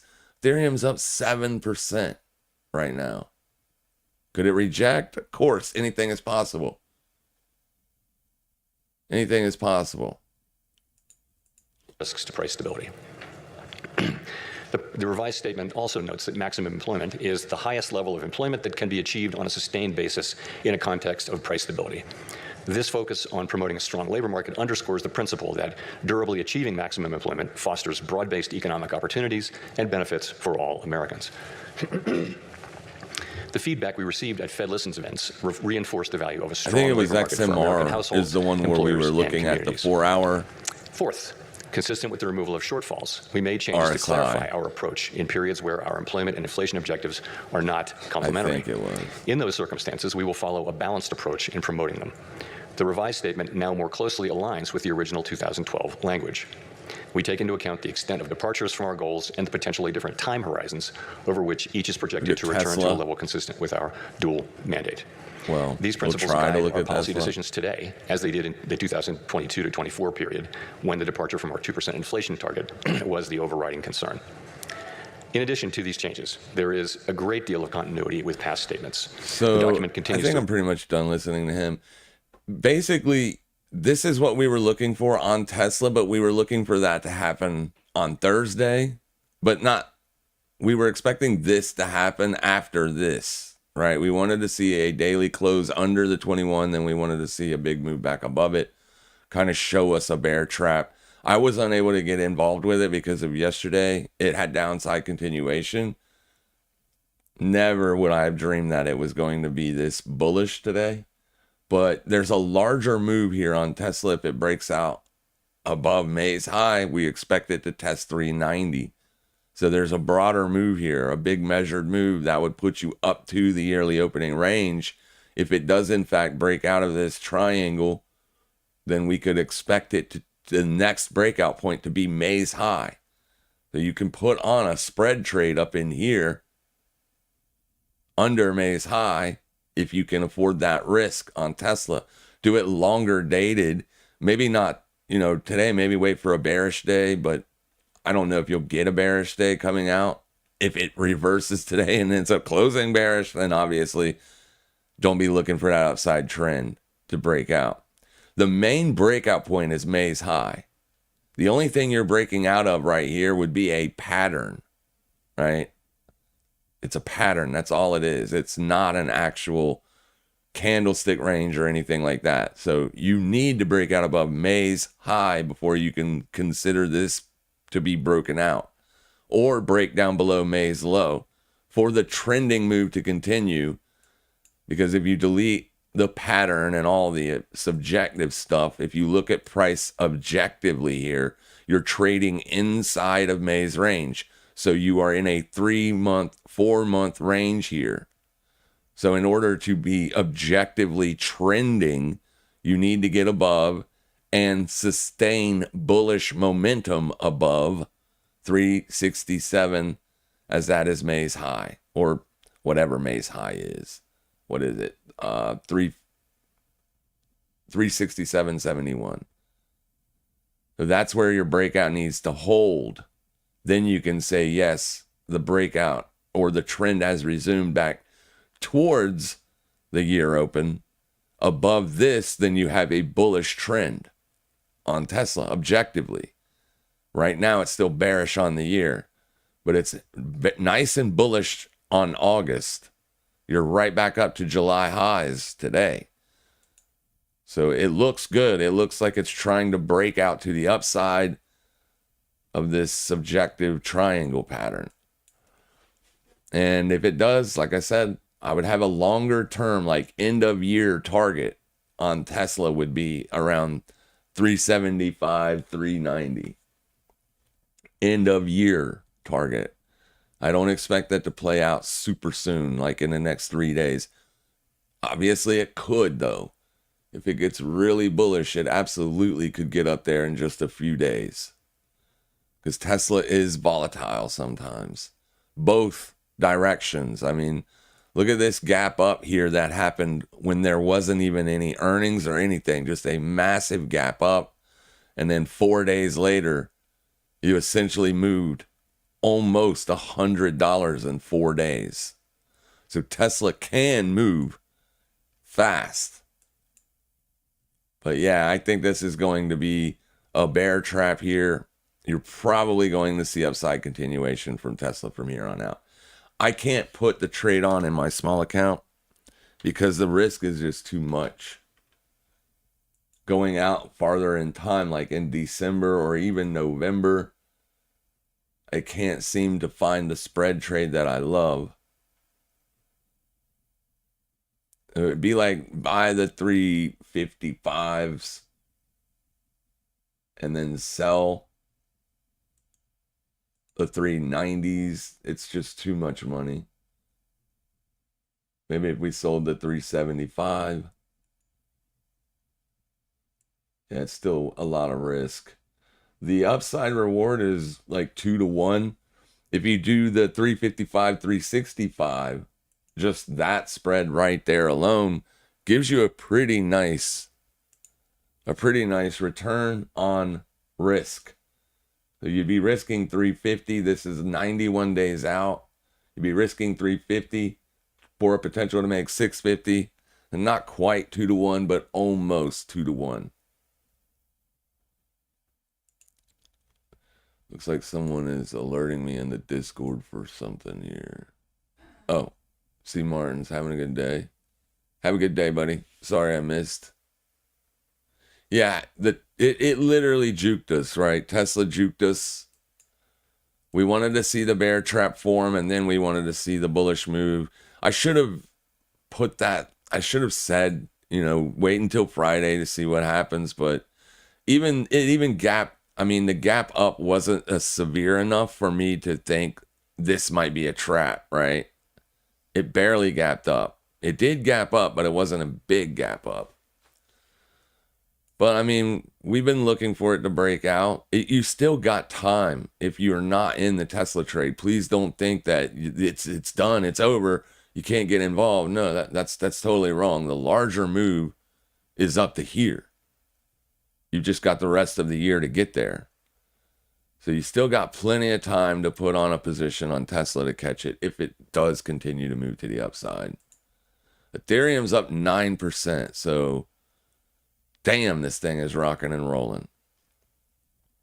Rocking and rolling.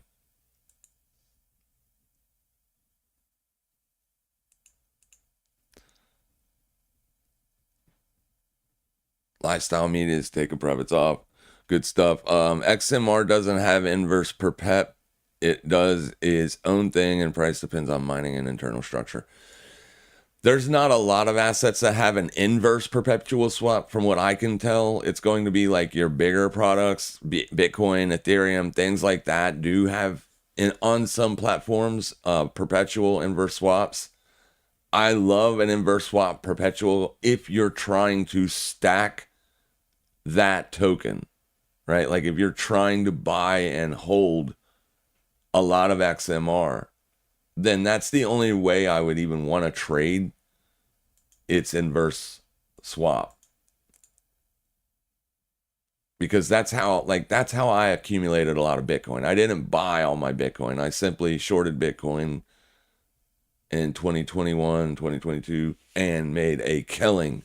And I did it on the inverse swap. So instead of getting paid in Tether, I got paid in Bitcoin, and obviously moved that off to cold storage.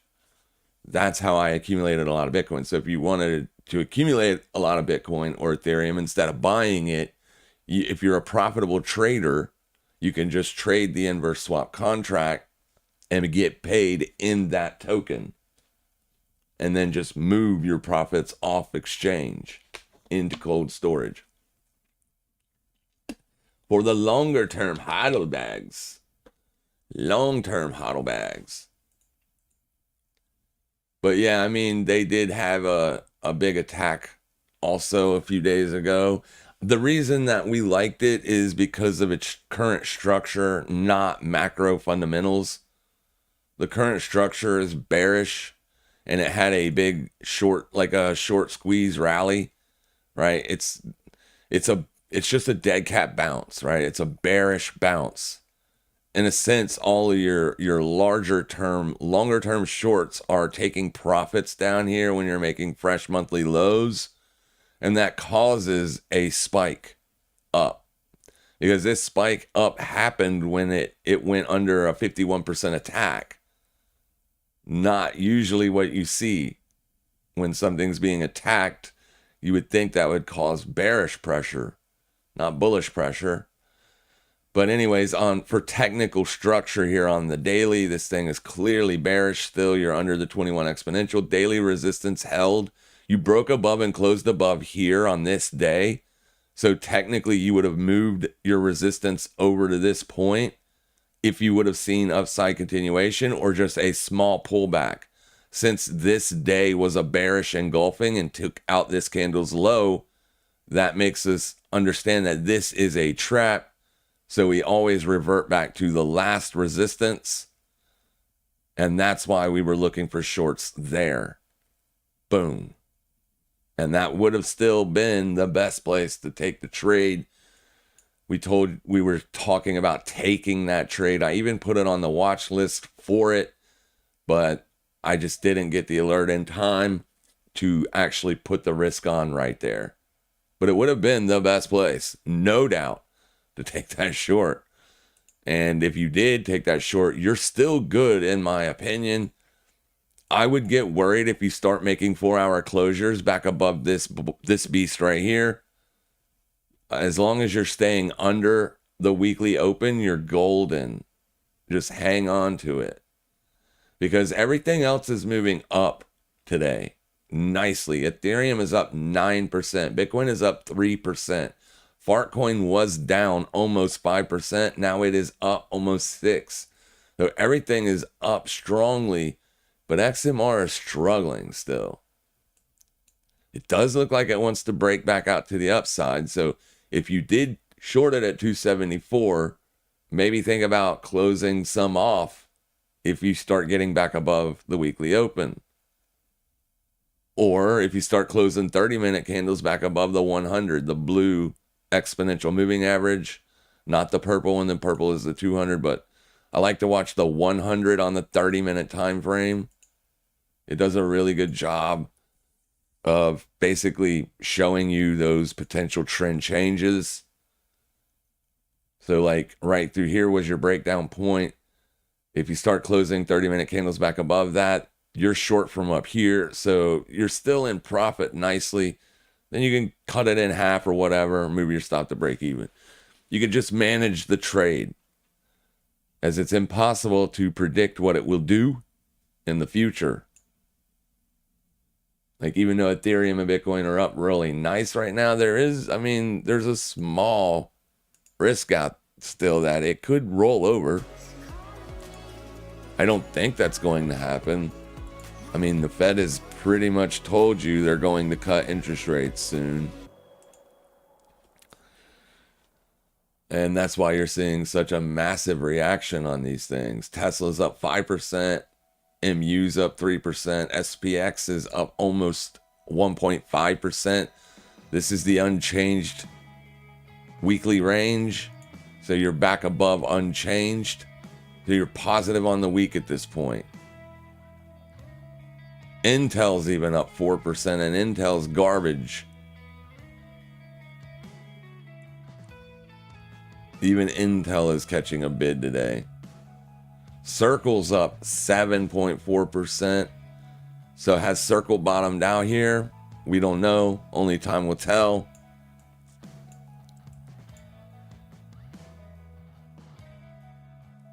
So when did I put this fib on? Just yesterday or the day before.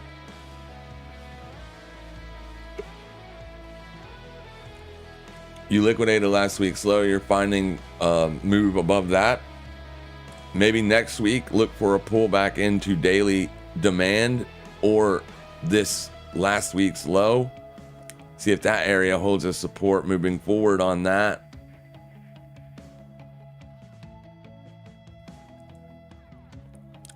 As far as, you know, it didn't open. It opened in June. Where's the July range? I thought that's what I had. No, you're under July.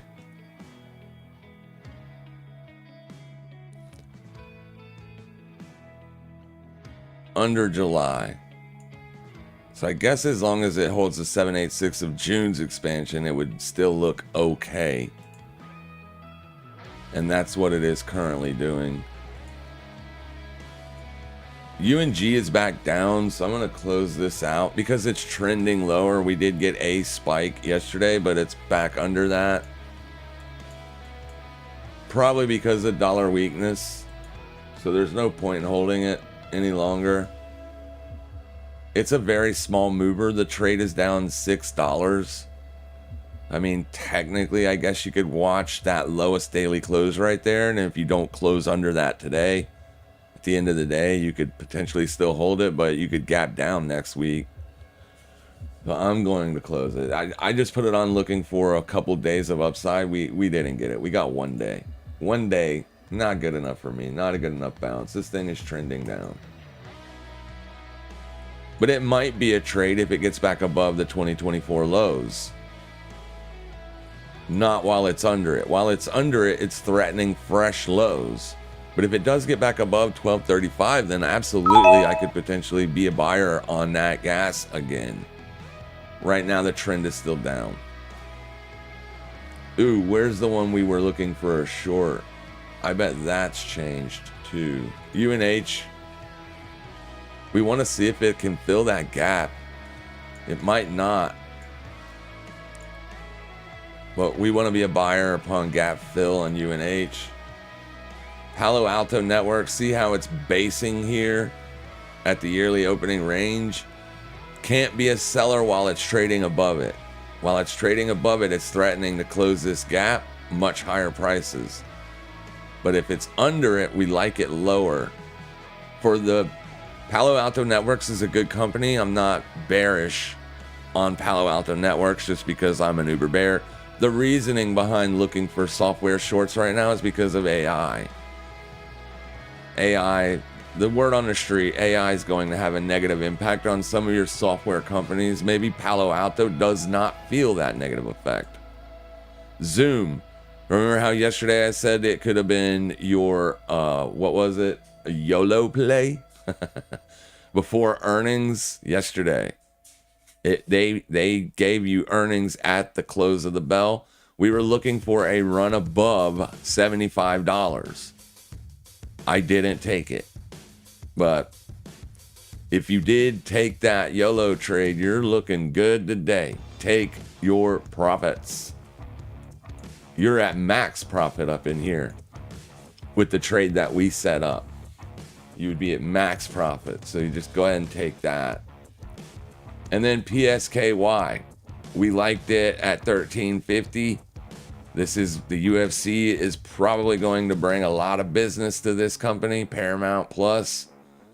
In the future, it's going to be for US customers in January 2026. So down in these fib retracements, we wanted to be a buyer. We're seeing upside continuation from that. I don't remember, wasn't it? It was Qualcomm that we were potentially looking for the short. If we could continue closing dailies under the 21. Today you're seeing just the broader market bullishness is keeping the shorts from working. Right? So yeah, we're going to ease up on looking for shorts on this. It's not even bearish on the year any longer. You got to be very careful when you're trying to short assets that are up on the year. And then ultimately USD JPY, that we want to see that trend continue. So definitely want to see a big breakdown day today and trend continuation next week.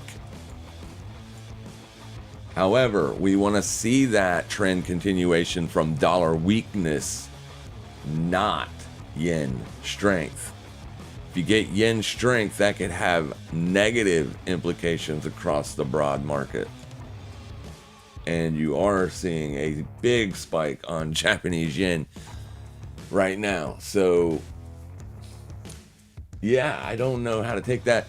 I'm going to just assume that's going to be because the dollar's weak and it's just giving all the other currencies a lift. But if you look at the yen right now,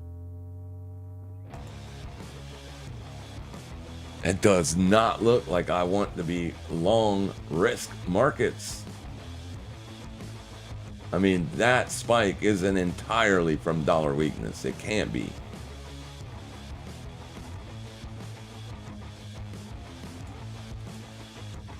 I mean, it is. Clearly it is, but damn. That has negative implications towards the market. So we're going to keep a close eye on USD JPY. Because if it does ultimately break down below 140, way down here, that could cause some unwinding happening in the risk markets. But we're short up here, so don't really care about it down here. I'm just going to hold that trade. Unfortunately, the longer you hold it, the more you're going to pay for the spread, because the USD spread to the yen is still wide. We're still at a very high interest rate. We're still 425, 450.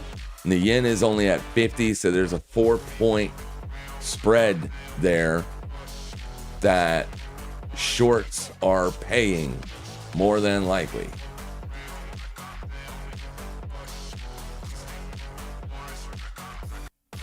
Is there any other questions or any other assets anybody wants me to take a look at while we're just sitting here making money?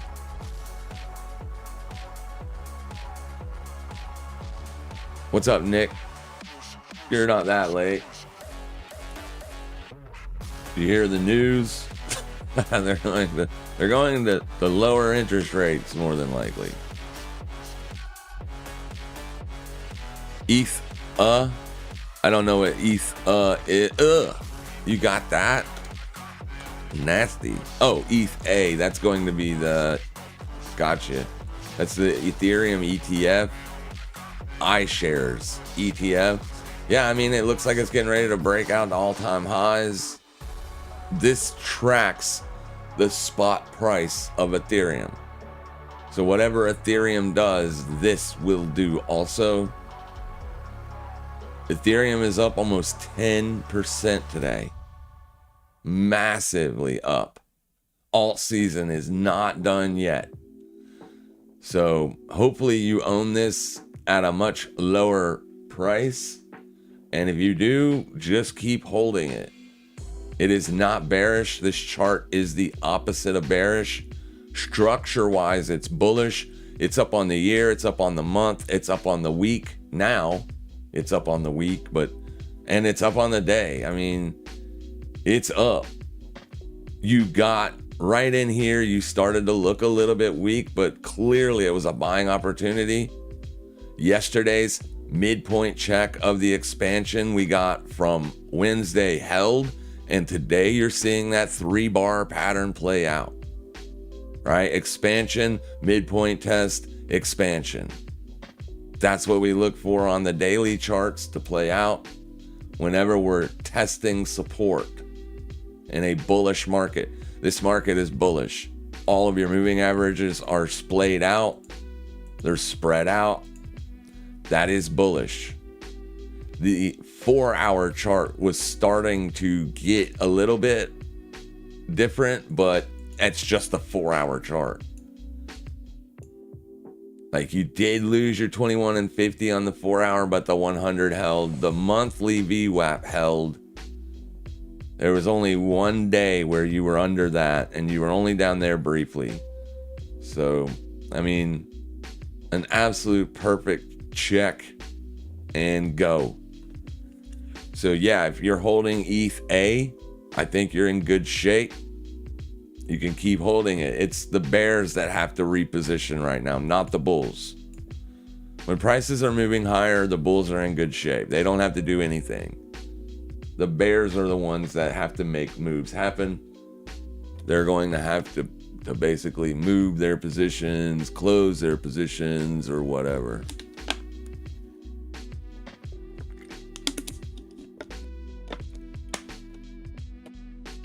Yeah, Ethereum looks really good.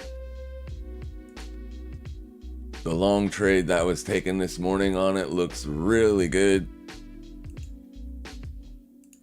There's the position. You can see how when this wick traded back down into the previous day's low, that's where I bought it. Looks really good. Obviously, I had no idea that was going to happen. I was also short XMR at that point. But there's no point in holding a short now on it, I don't think. It may be because XMR is still weak, right? Let's see if it is. Yeah, it's still down 1% according to weeks. Well, it's not. What are you talking about? It's not down. It's up 1%. But the XMR is testing the 50. See how this structure is bearish? The 200's on top. This structure is bearish. And it's bearish on the daily too. But it doesn't mean it'll roll over. So the bears have had multiple days here to roll this over. They haven't been able to do it yet. I still like this one overall to the downside if it can stay below the weekly open. But the week is over. We came into the week. I came into the week up nicely. I mean, this looks like the shorts are not winning the round, the trade today. So you've seen a nasty pullback here earlier. Well, now you're above that. So anybody that shorted that, they're now done. So you could see upside continuation on this today. If you still want to short it, if it still looks like a short to you, then you can short it here, stop above the day high, which is right. Well, not the day high, but I wouldn't put on much risk. Everything is moving to the upside right now. Everything. The VIX is actually about to make fresh year lows. Right here's your VIX. And then this is your 2025 low. You are getting really close to making a fresh yearly low. This was the yearly low until last week we made fresh year lows. But then we immediately backed away from those yearly lows. We traded up here to the yearly opening range, which is where we put on the long on Wednesday. When it traded up to this price, we bought the S&P 500.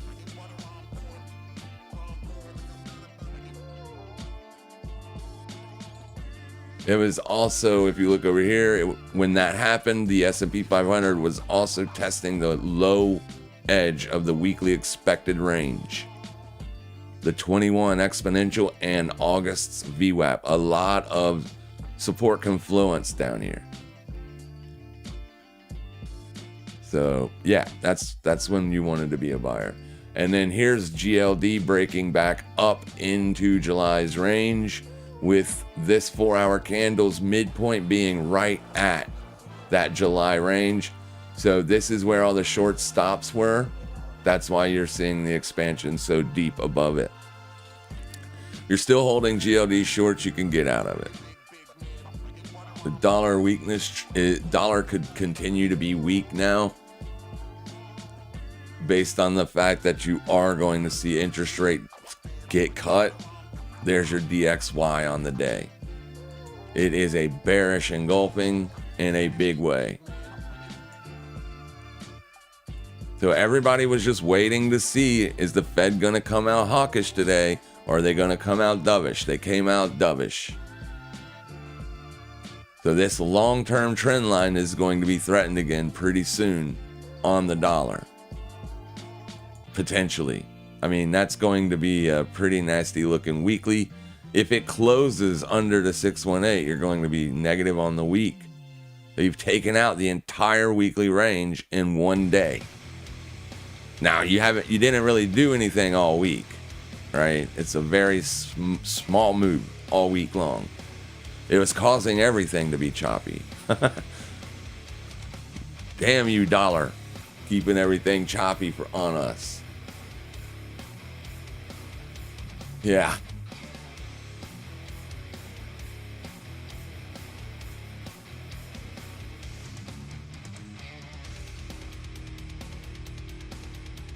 Keep that ETH open. Looking to add contracts out to late September. On ETH.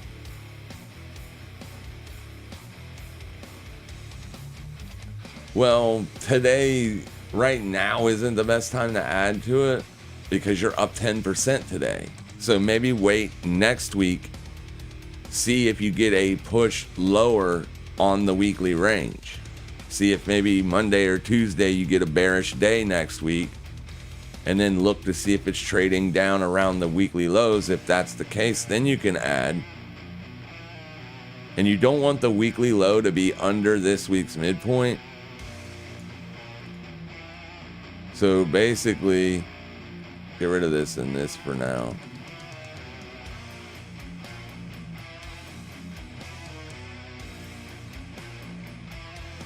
So like next week, you would be watching this, well, whatever the high of week ends up being on Sunday. But you would be looking to add to that position on any pullback down into here. Not way up here, because you could see a pullback now, right? Ethereum up 10%. This is a bigger up day than this day.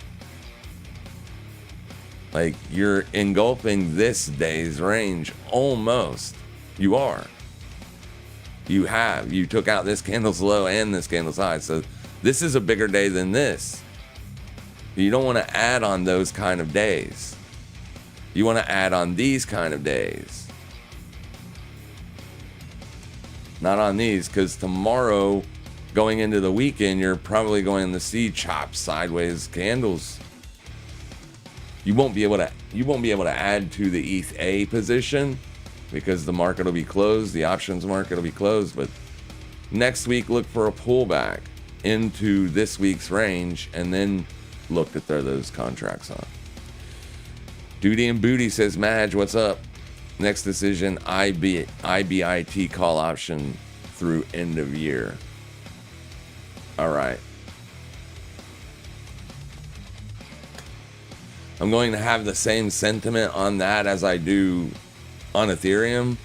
Like, the best time to buy IBIT would have been today when you made fresh monthly lows, which you didn't on IBIT, to be fair. You did not make fresh monthly lows. You did yesterday, though. Yesterday would have been the opportunity to buy IBIT. And the reason you would have wanted to buy IBIT yesterday was because you were at the August low. The monthly low. Right here is the August open.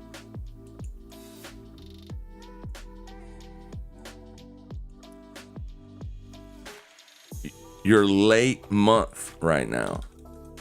Your late month. August has 1 week left. After this week closes, you're going to have one more week of August price action. Then you're going to go into September, and then a whole new range begins. So be careful adding late month on a huge bullish day. Please. So this was your August open. That means this was the August low until this day happened. Then that became the August low. So the best time to buy it would have been at the August lows, right? Not up here on the August highs or even in the middle of the range. You want to buy the low edge of the range. You're in a bull market. So whenever you're in a bull market, you want to buy the dip. This is the dip. It doesn't look like a dip because you're looking at all this. You're looking at all of this price action. So to you, this doesn't look like a dip. To normal retail traders, this looks like the top. Right? So now they want to become bearish because they think this is the top. But if you only look at this right here, if you only look at this data, this is the entire monthly range. Here's the open. So buying under the open is okay in a bull market. Buying the low is much better. Now, clearly it's been on the lows and making fresh monthly lows all week long. I get that. It did look weak. And even if you were like, the Fed watch tool was even backing off. It went from 92% chance of an interest rate cut. Then it backed off to 87. Then it backed off to 84. Then it backed off to 71. So it started looking more and more like this week you weren't going to see a rate cut. And if you were listening to the talking heads on CNBC and Bloomberg, they were probably telling you to get bearish. Like, forget about buying this market. This market's done. It's going into freaking bear market territory. But we know that's not likely. The likely scenario of another bear market this year is like 3 to 5% chance. Like, it's so astronomically low. You shouldn't be a seller. But always, when you're looking to put on positions, always pay attention to where price is inside of the range. The yearly range, the monthly range, the weekly range, like, these things matter. If your market is overall bullish, then you want to be a buyer on pullbacks. When you're making fresh monthly lows, fresh weekly lows, like, the fresh weekly lows won't be as significant as a fresh monthly low unless it's a fresh monthly low being made by the fresh weekly low. Does that make sense? So I wouldn't be as concerned with being a buyer at the August open. You can now, but this is a pretty expanded daily range today. So next week you're likely going to see a pullback. Maybe not. Maybe Bitcoin stays bullish all day and going into tomorrow and Sunday. Who knows? If that happens, then any retest to the monthly open would be a buyable opportunity. But this is always going to be August's open. This price will never change. Regardless of what price does, this will always be the August open price. You want to be a buyer on the lows.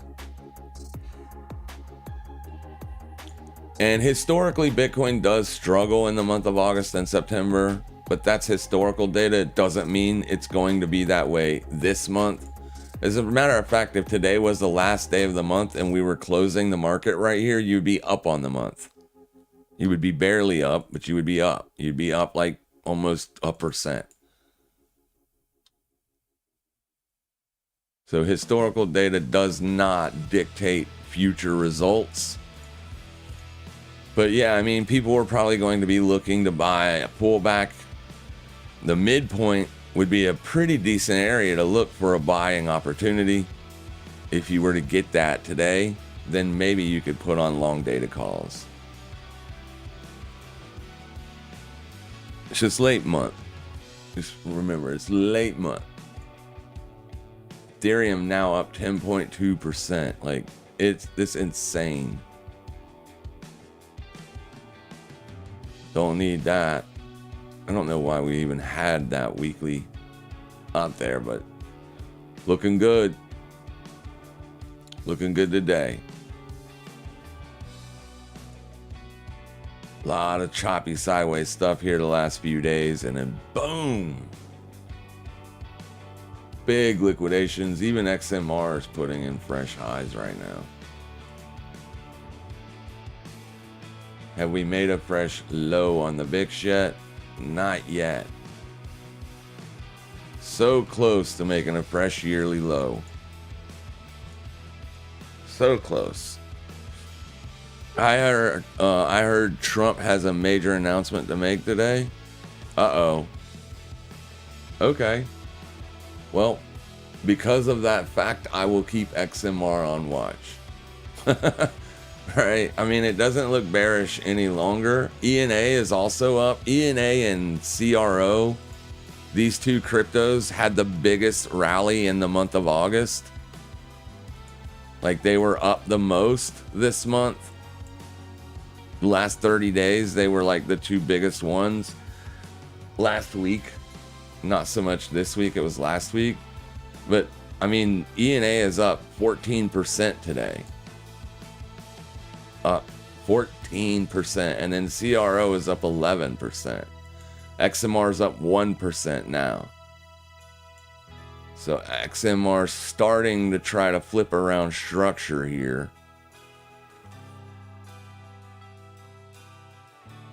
That was that previous 4-hour candle high. So like this would be the area to look to be putting on shorts only if it stays under that price. For hedge only. For hedges only. As it has started to trend back to the upside here. So this big move here and then this big move here was just like a bear trap. They were stuck and now you're seeing big whipsaw moves to the upside. I wouldn't be super bearish on anything today. But that yen is expanding and it's because your dollar is so weak.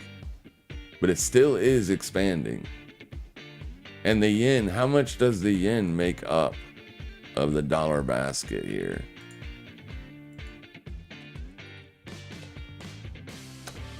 What percent of the DXY is made up of the Japanese yen? The Japanese yen makes up 13.6% of the US dollar index. So the DXY getting pummeled is what's causing the yen to spike, but the yen is spiking pretty damn significant.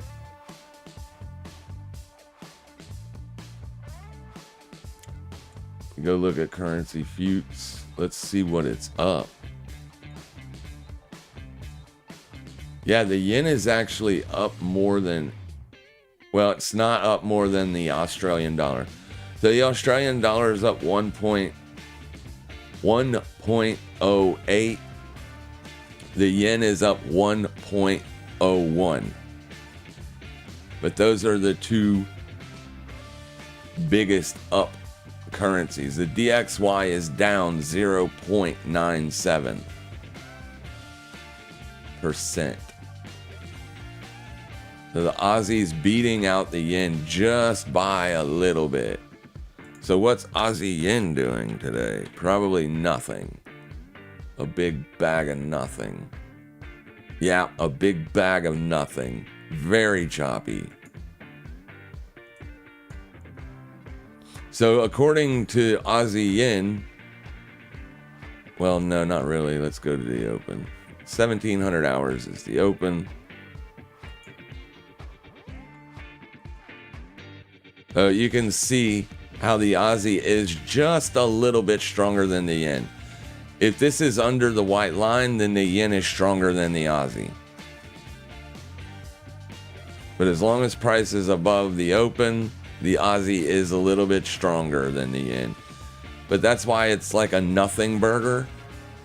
Because they're so closely, they're both up. They're both strong today. The Aussie's just a little bit stronger. Bitcoin is still rocking and rolling to the upside, making fresh day highs. It's going after yesterday's. I mean, not yesterday's, but Tuesday's high. So you can see where the people were trying to short that trend line. Ugh. No bueno. Everything's bullish. The market's got bullish sentiment now. Much more probably today than it was. Yeah, yesterday you were down. Oh no, crypto was down 56. So crypto's even it was 57 yesterday, wasn't it? This will be different later today probably. We want to see greed on crypto be pegged out over here before we start looking for a top. Well, a lot of people, there wasn't that much shorting happening here at the trend line. According to volume profile here. Not a lot of shorting happening there. A lot of more shorts were happening at the August open than at the trend line. And that makes sense because the August open is an objective level. This is a subjective level.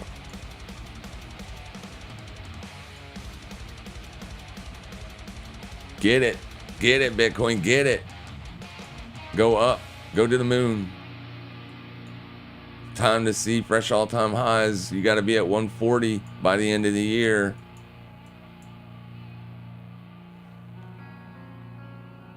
I never heard your Nike analysis. I'll take a peek at the chart. Nike? I don't think we really did a Nike analysis. Maybe we did. Yeah, as long as it's above the yearly opening range, I would be bullish. You're at monthly highs. You're about, I mean, you're under July's highs, but I mean, that would be my upside target.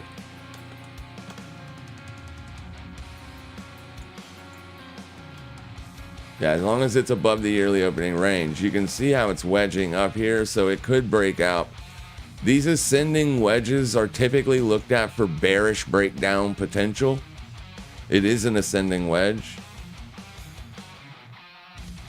Right.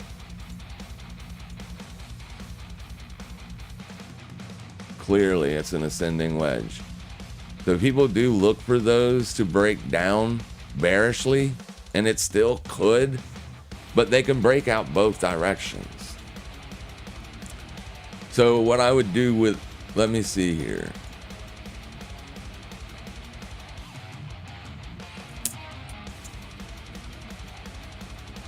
Yeah, I would just, I mean, you're obviously you're trading in a range, but it's the yearly range.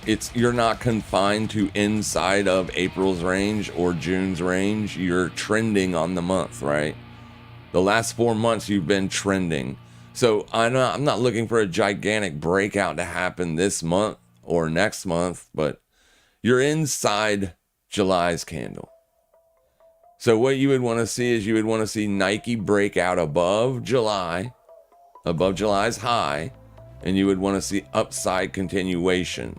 If you get that, then you could be holding longs on Nike with the caveat you're late month and you're getting ready to go into a new month. So you could see next week be a pullback because it is the end of the month. I doubt it, since a lot of these things just got positive on the month today.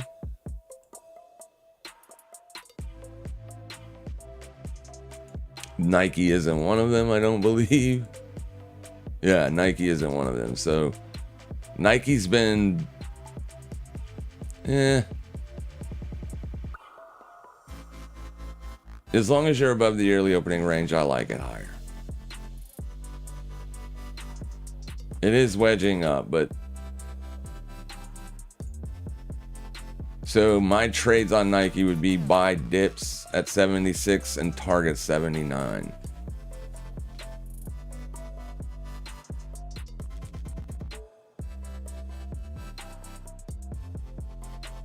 Damn, that dominance weakness is something else. You've taken out Monday's high on RESC on S&Ps. So you've literally made a fresh weekly high.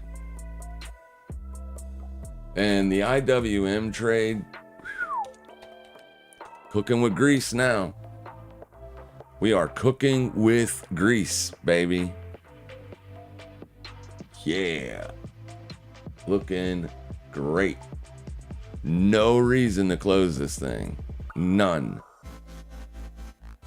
Absolutely zilch.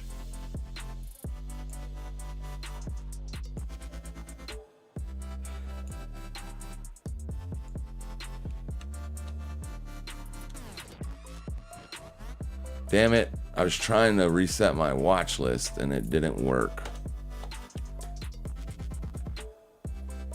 Anyway. So July's highs down here were well above it. Looking good. Looking good. Looking good. Looking good. The short squeeze can commence.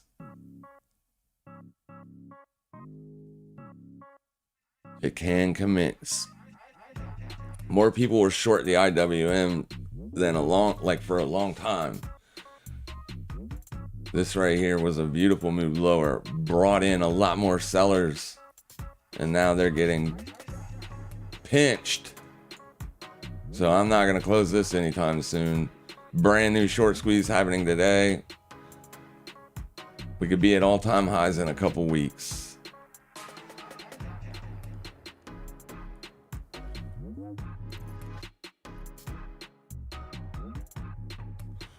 I'm not really concerned about tariffs myself. I know a lot. I mean, I know they are affecting things. But as of right now, clearly the markets are not concerned about them. You're just a little bit off of the all-time high on the cash market for the S&Ps today. Like, the S&Ps are up so much today.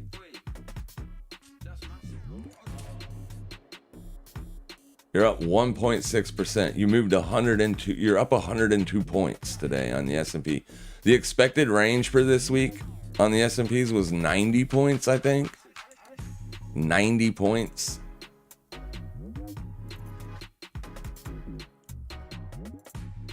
Yeah, 90 points was the expected range for this week. You're up 100 in one day. Like, that's a pretty sizable move. Pretty sizable move. Don't want to be shorting things like that. Chase says, can we look at LMT? Yeah.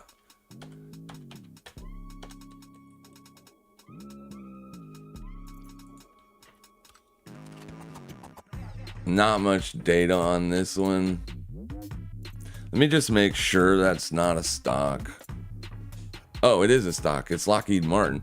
You're probably talking about Lockheed Martin, not this thing.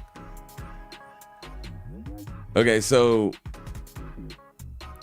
if they're like, this is like people buy this whenever there's a war breaking out, right? Or multiple wars. Then this thing skyrockets. Most of the wars are winding down. You still have the Russia-Ukraine saga going on, but I mean, Trump is actively trying to stop it. I would probably not be super bullish this. Now, as far as technicals go, you're bearish on the year.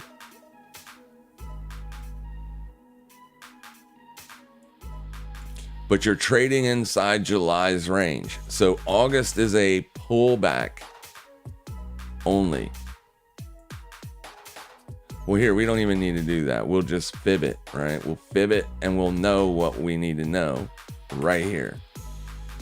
So if you go into the daily, you're probably back above the 21. So on the very near term, this thing looks bullish, right? On the near term, it looks bullish, but the structure is still very bearish.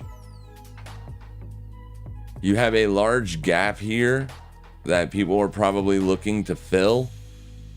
After that happens, I would assume this will roll back over to stick with the broader trend, the yearly trend here, which is down.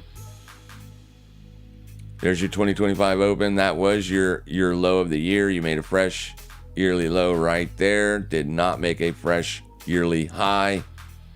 Now you're making a fresh yearly low here. And this is still just a lower high.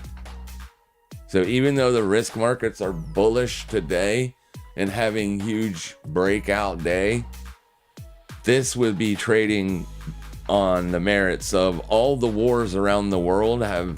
There at one point in this year, we had 3 major wars going on. One in Africa, then you had Israel versus Hamas, then Russia, Ukraine, but all that stuff is there. Everything's in peace talks. Hence the reason why this isn't exploding to the upside.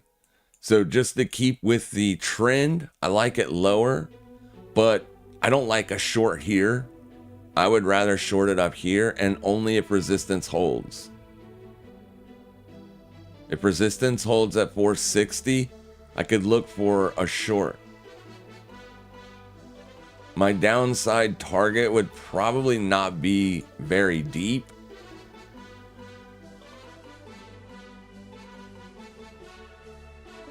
Maybe around 438.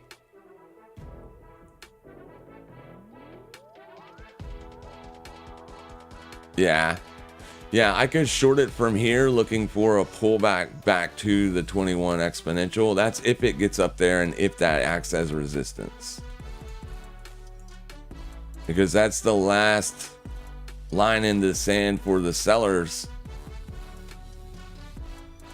to hold trend. They do have trend. Obviously it's pulling back, but August is up, so I wouldn't be buying it because of that. Your July candle was a fresh yearly low. So your July candle was your trending candle, right? There's your monthly support. That's a breakdown and close well below support. That's also probably why you're finding a bit of resistance in this area. You got your 2024 yearly opening range back there. So literally you made fresh 2-year lows with this July expansion trending candle. So August is a pullback only. It's a short covering rally. So I'd look for resistance to come back into play as high as 460 for the trend to continue.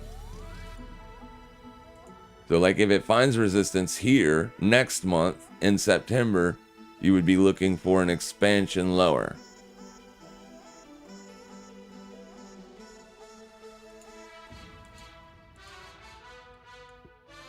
It doesn't mean it will play out like that. I'm just saying a trend following strategy would have you bearish on this asset.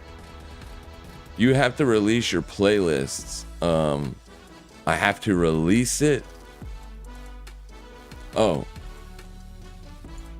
What do you mean I have to release it? Like what I'm playing?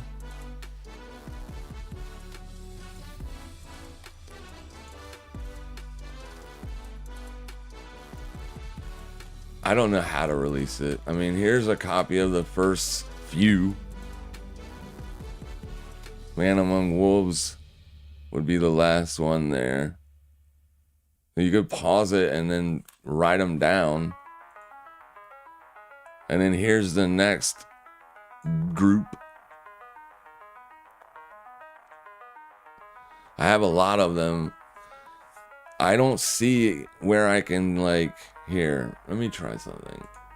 I'll look and see if I can just get the whole playlist data and just release that via PDF or something. I don't know if you mean for you guys or for YouTube. YouTube should automatically know that I'm licensed this music, so I shouldn't be getting hit with copyright strikes. It's just YouTube's. Sometimes I think YouTube gets a little bit copyright happy. Because I hear about other content creators, not traders, like movie critics and things like that, constantly getting hit with copyright strikes, even though clearly it fits inside the copyright laws. But yeah, I'll look into that, the Lyrical Asparagus, and I'll like post it on Twitter or something, post it on X.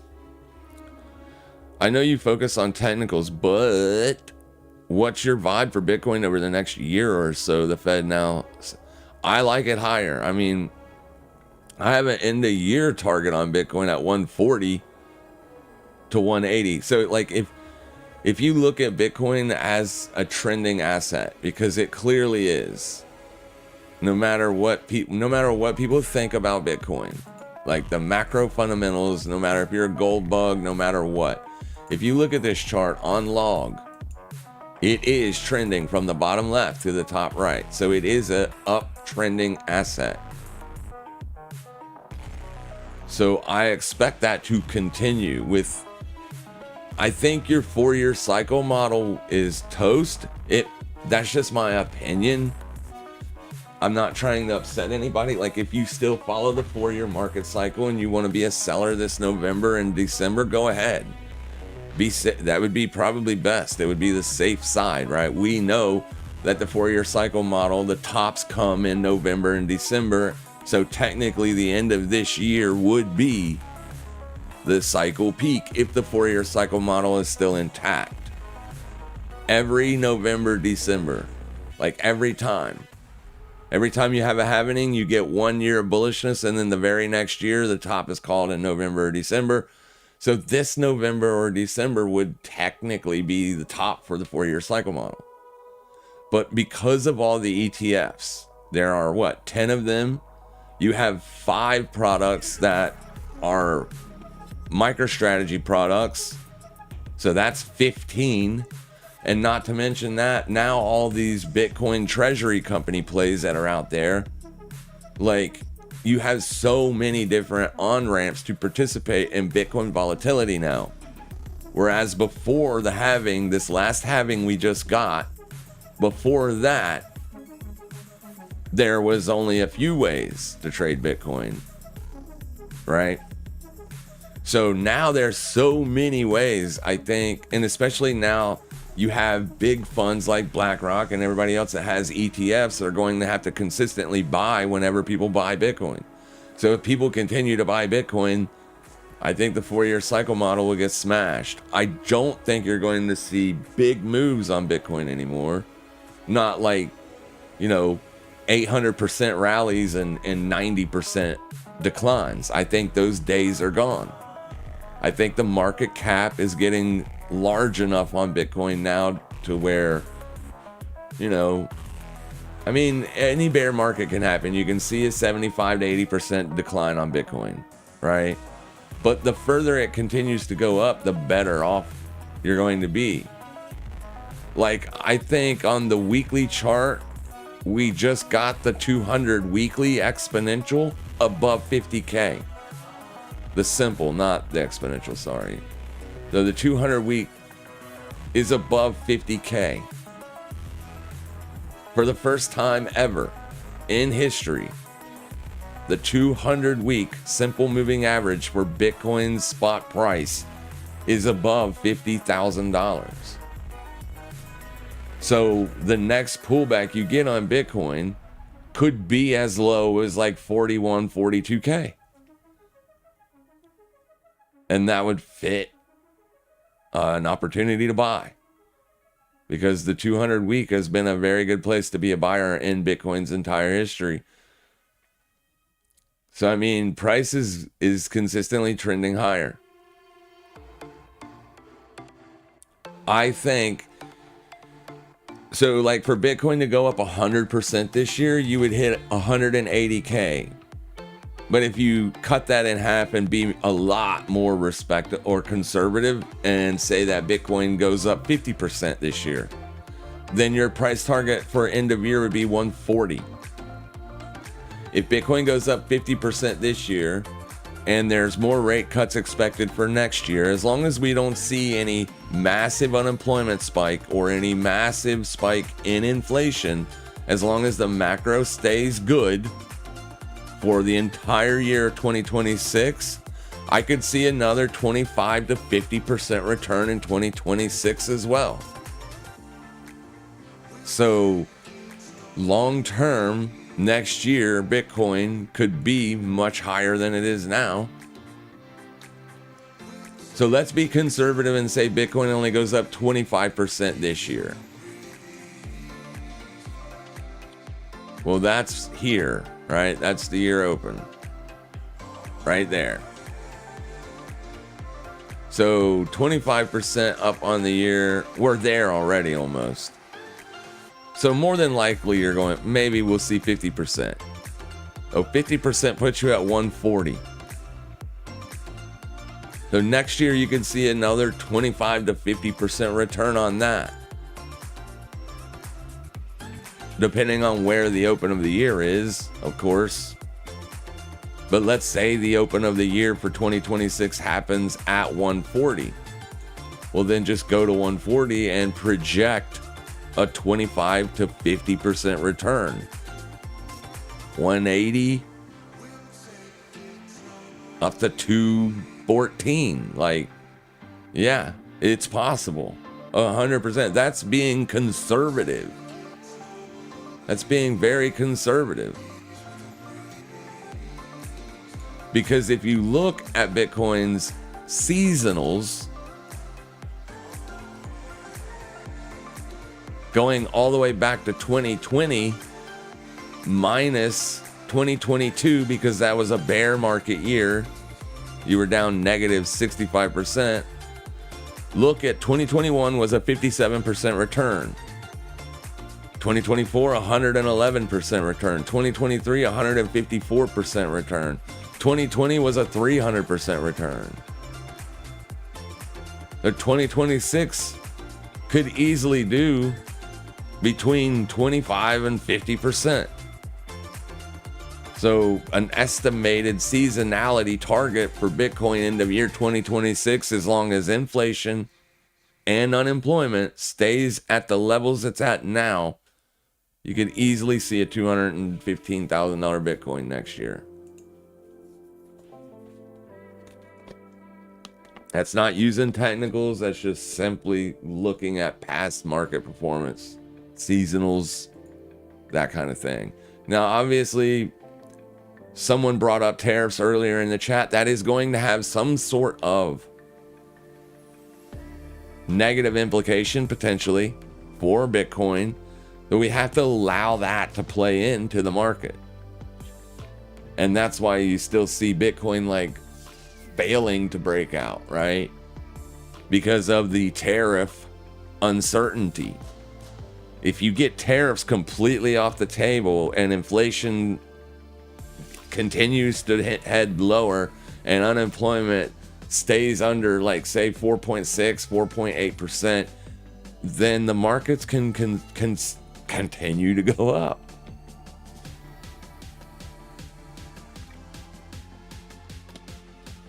With ease.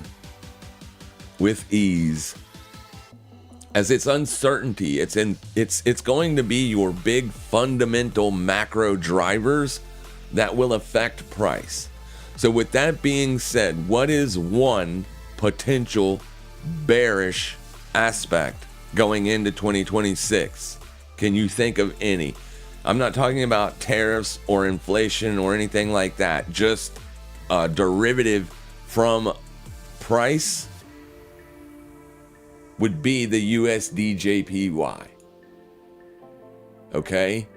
And what I simply mean by that is the USD/JPY has had a carry trade for very many years associated with it, because the Japanese yen was so, like, the interest rate was ZERP. It was negative.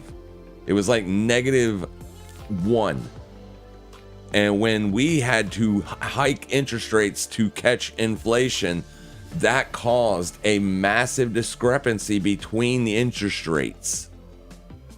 That caused people to say, well, I want to buy the USDJPY, or I want to go get a loan in yen, convert that into dollars, and then go buy Nvidia, go buy Tesla, go buy. So if this asset breaks down under this 140, that could be a negative driver for the marketplace moving on in the future. Absolutely. Okay? So if you break below here, you're going to essentially cause this carry trade to unwind, and that could cause a steeper sell-off. And if you start seeing that steeper sell-off on this asset, then it could ultimately start having a negative effect on your Nvidias, on your Teslas, on your Microsofts, on the ES, because the people that are still holding this trade, they are still holding their Nvidias, their Apples, their techs. They will have to start to unwind those positions. And by unwinding those positions, it could, in a sense, spark a broader downside move on this, thus also creating a large downside move on risk markets, technology sector, the ES and the NQ. So as long as everything stays the way it is now, I have a bullish bias on Bitcoin. If you get a higher inflation and higher unemployment and the higher yen, then obviously that could cause negative market sentiment going into 2026 and 2027. That, there's that. So there are some fears and some uncertainty out there. This asset has been trending up since 2020, since you broke out through here. Well, let's call it 2021, because this is literally 2021 right through here. So it bottomed out in 2021. January of 2021, you made your low. And it has literally been going up ever since. We're going into 2026. That's a 5-year uptrend. So there's a lot of people that bought this way back then. Now, they might not have to take their positions off, but people that bought it through here and then through here would have to unwind those positions. If you look at this as a monthly, this thing does have a head and shoulders on it.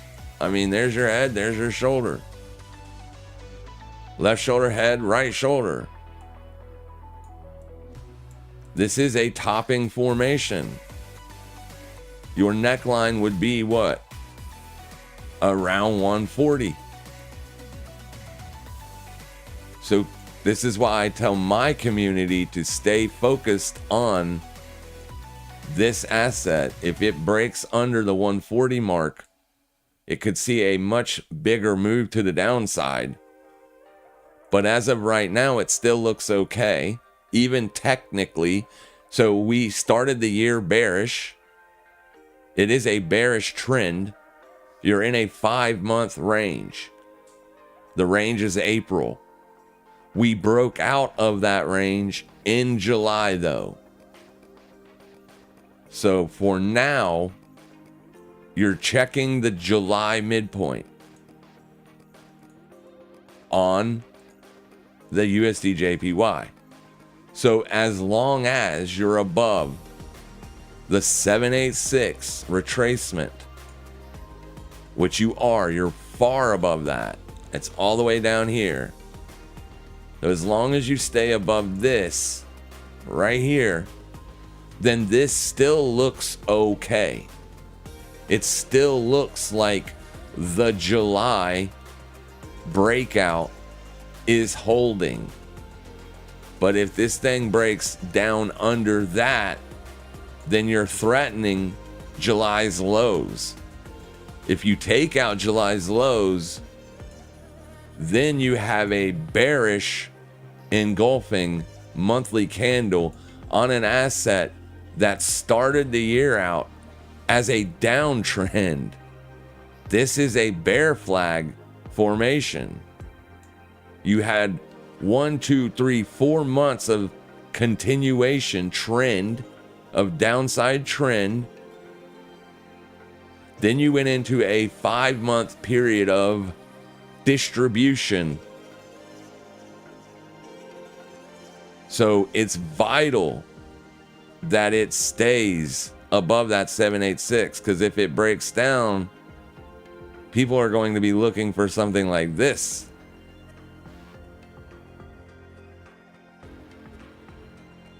It needs to stay above that. So I'm short up here. It's a hedge for if it happens, if it breaks down and causes chaos across the world, then I will have a perfect positioning on it. And it could potentially be one of the best trades I've ever put on in my life.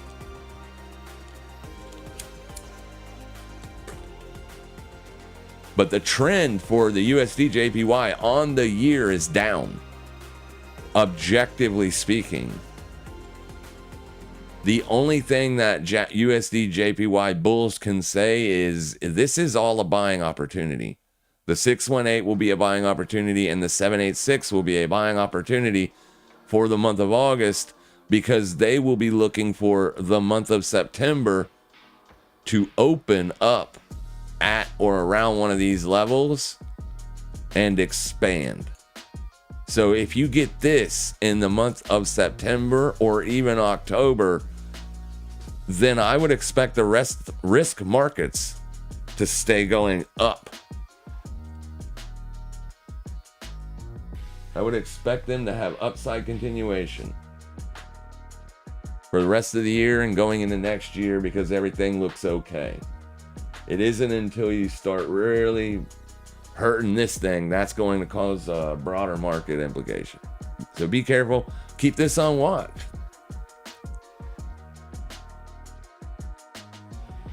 This trending move is the reason why we were looking to sell this, just to follow the trend. Yes, this was the point to where we were like, well, this could be invalidating that short setup. And it still might ultimately invalidate that short setup if we take out August's highs. So now moving forward in time for a USD JPY, this level will be extremely important, as if you take it out with upside continuation, then the threat of the carry trade unwinding is gone. But here's the rub. Donald Trump wants a weaker dollar. He wants it. He is going to do things to make it happen, right?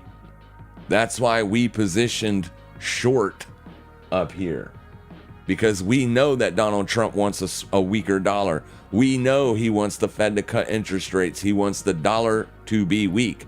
So Donald Trump could ultimately end up being what causes a broader market sell-off without anticipating it.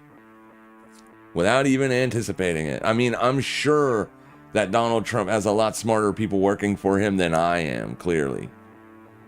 But if this unwinds that carry trade, that could literally put a real big hurt on the rest of the markets.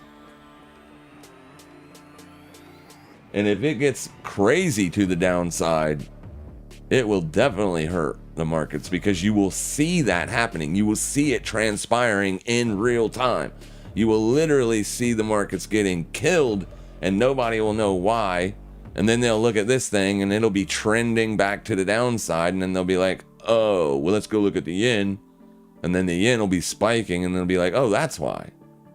People are unwinding the carry trade that they've had on for the last 4 to 5 years.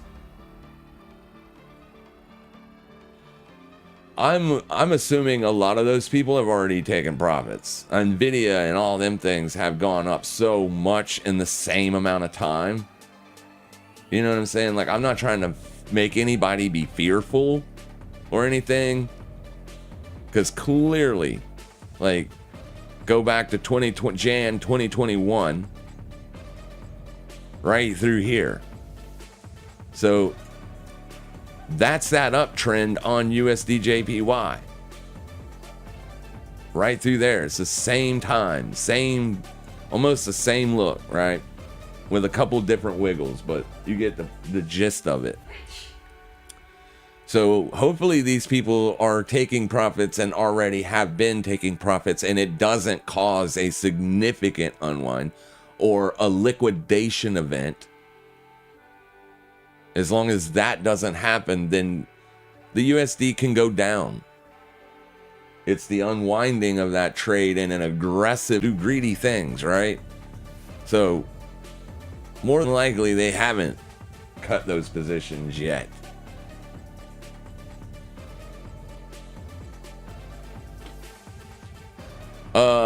I want to sell spot in December and rebuy SDIRA January. I don't know what that means.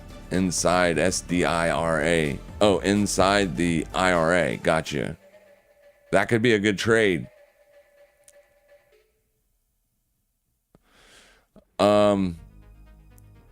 Bitcoin will top at 150, 175 this year and drop roughly 50%, 60% in the bear market. This year, huh? That's Philip saying that. Okay. So you're expecting 2 bear markets in the year of 2025, huh? Got it. It could happen. That's for sure. No, nothing is set in stone.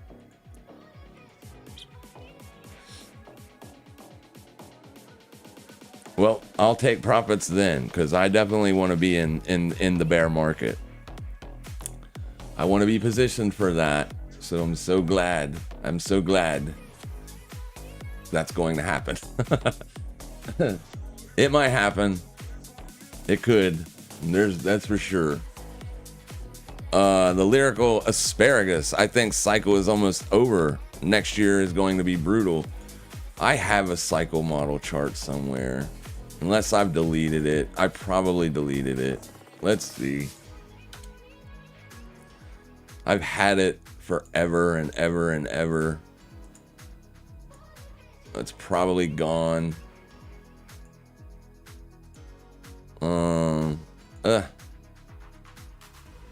Yuck. Wrong BLX.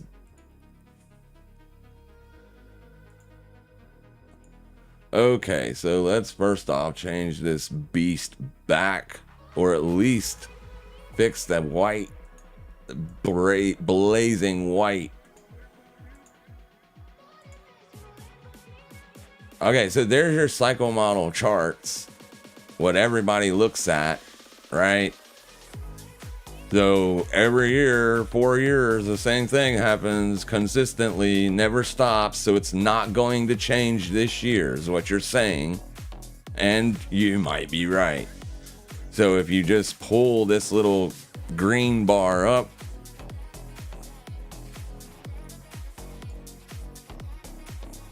price and date range to November, December, right here.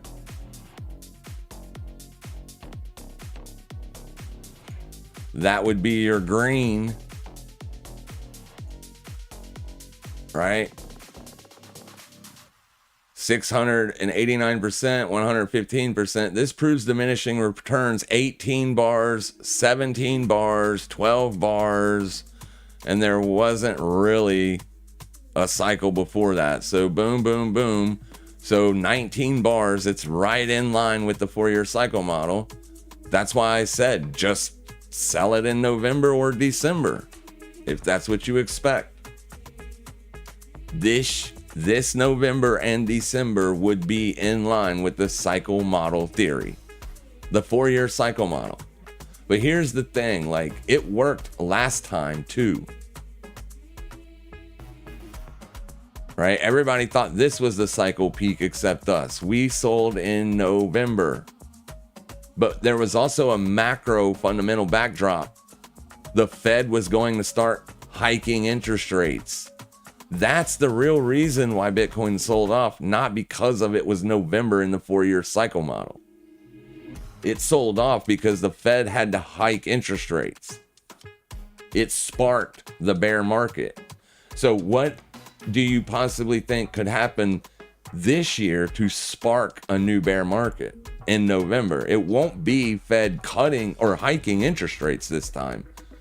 It has to be something else, right? It has to be a massive spike in unemployment or a massive spike in inflation. Those are the only two things that could spark another bear market.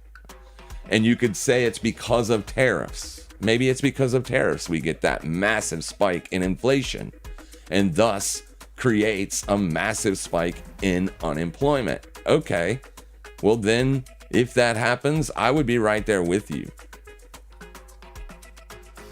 I will be right there with you. I actually will be ahead of you because I am already short USDJPY, so I will be ahead of you. Because if another bear market happens, the yen is going to go up. Yeah.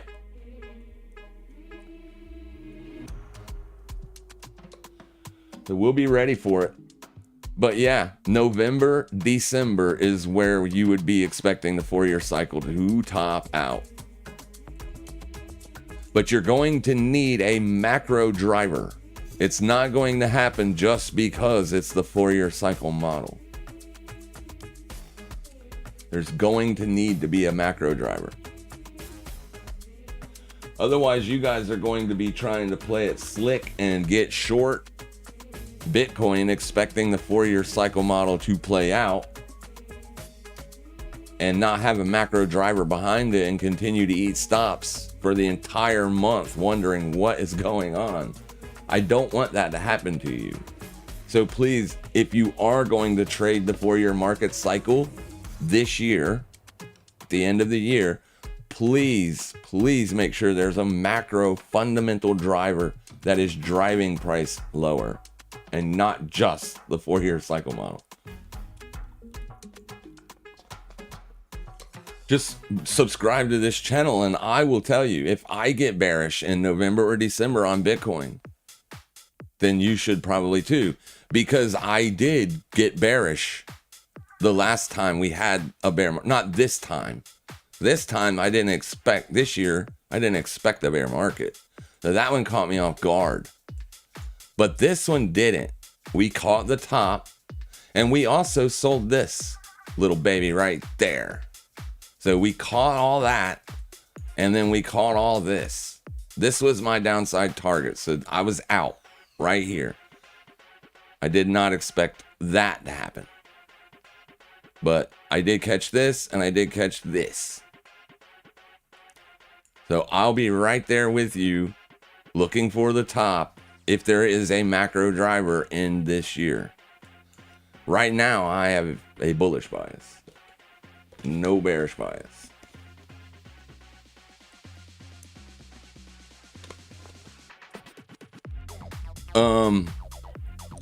I think, oh, yep, that's that. 215K. Potentially.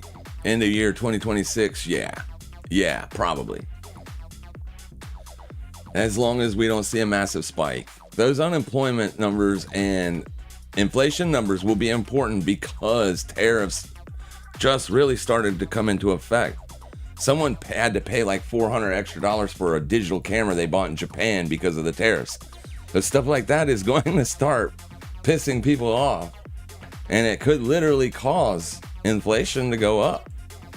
And we'll keep our eyes peeled. When is the next CPI? For September. When is CPI in Sep 25? Yes, that's what I meant. Wait. No. I meant August. When is the August?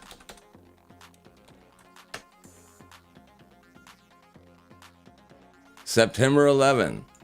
So we will get another Sep 17. Okay, perfect. So you will get, here's NFP. Right? NFP. And 11th.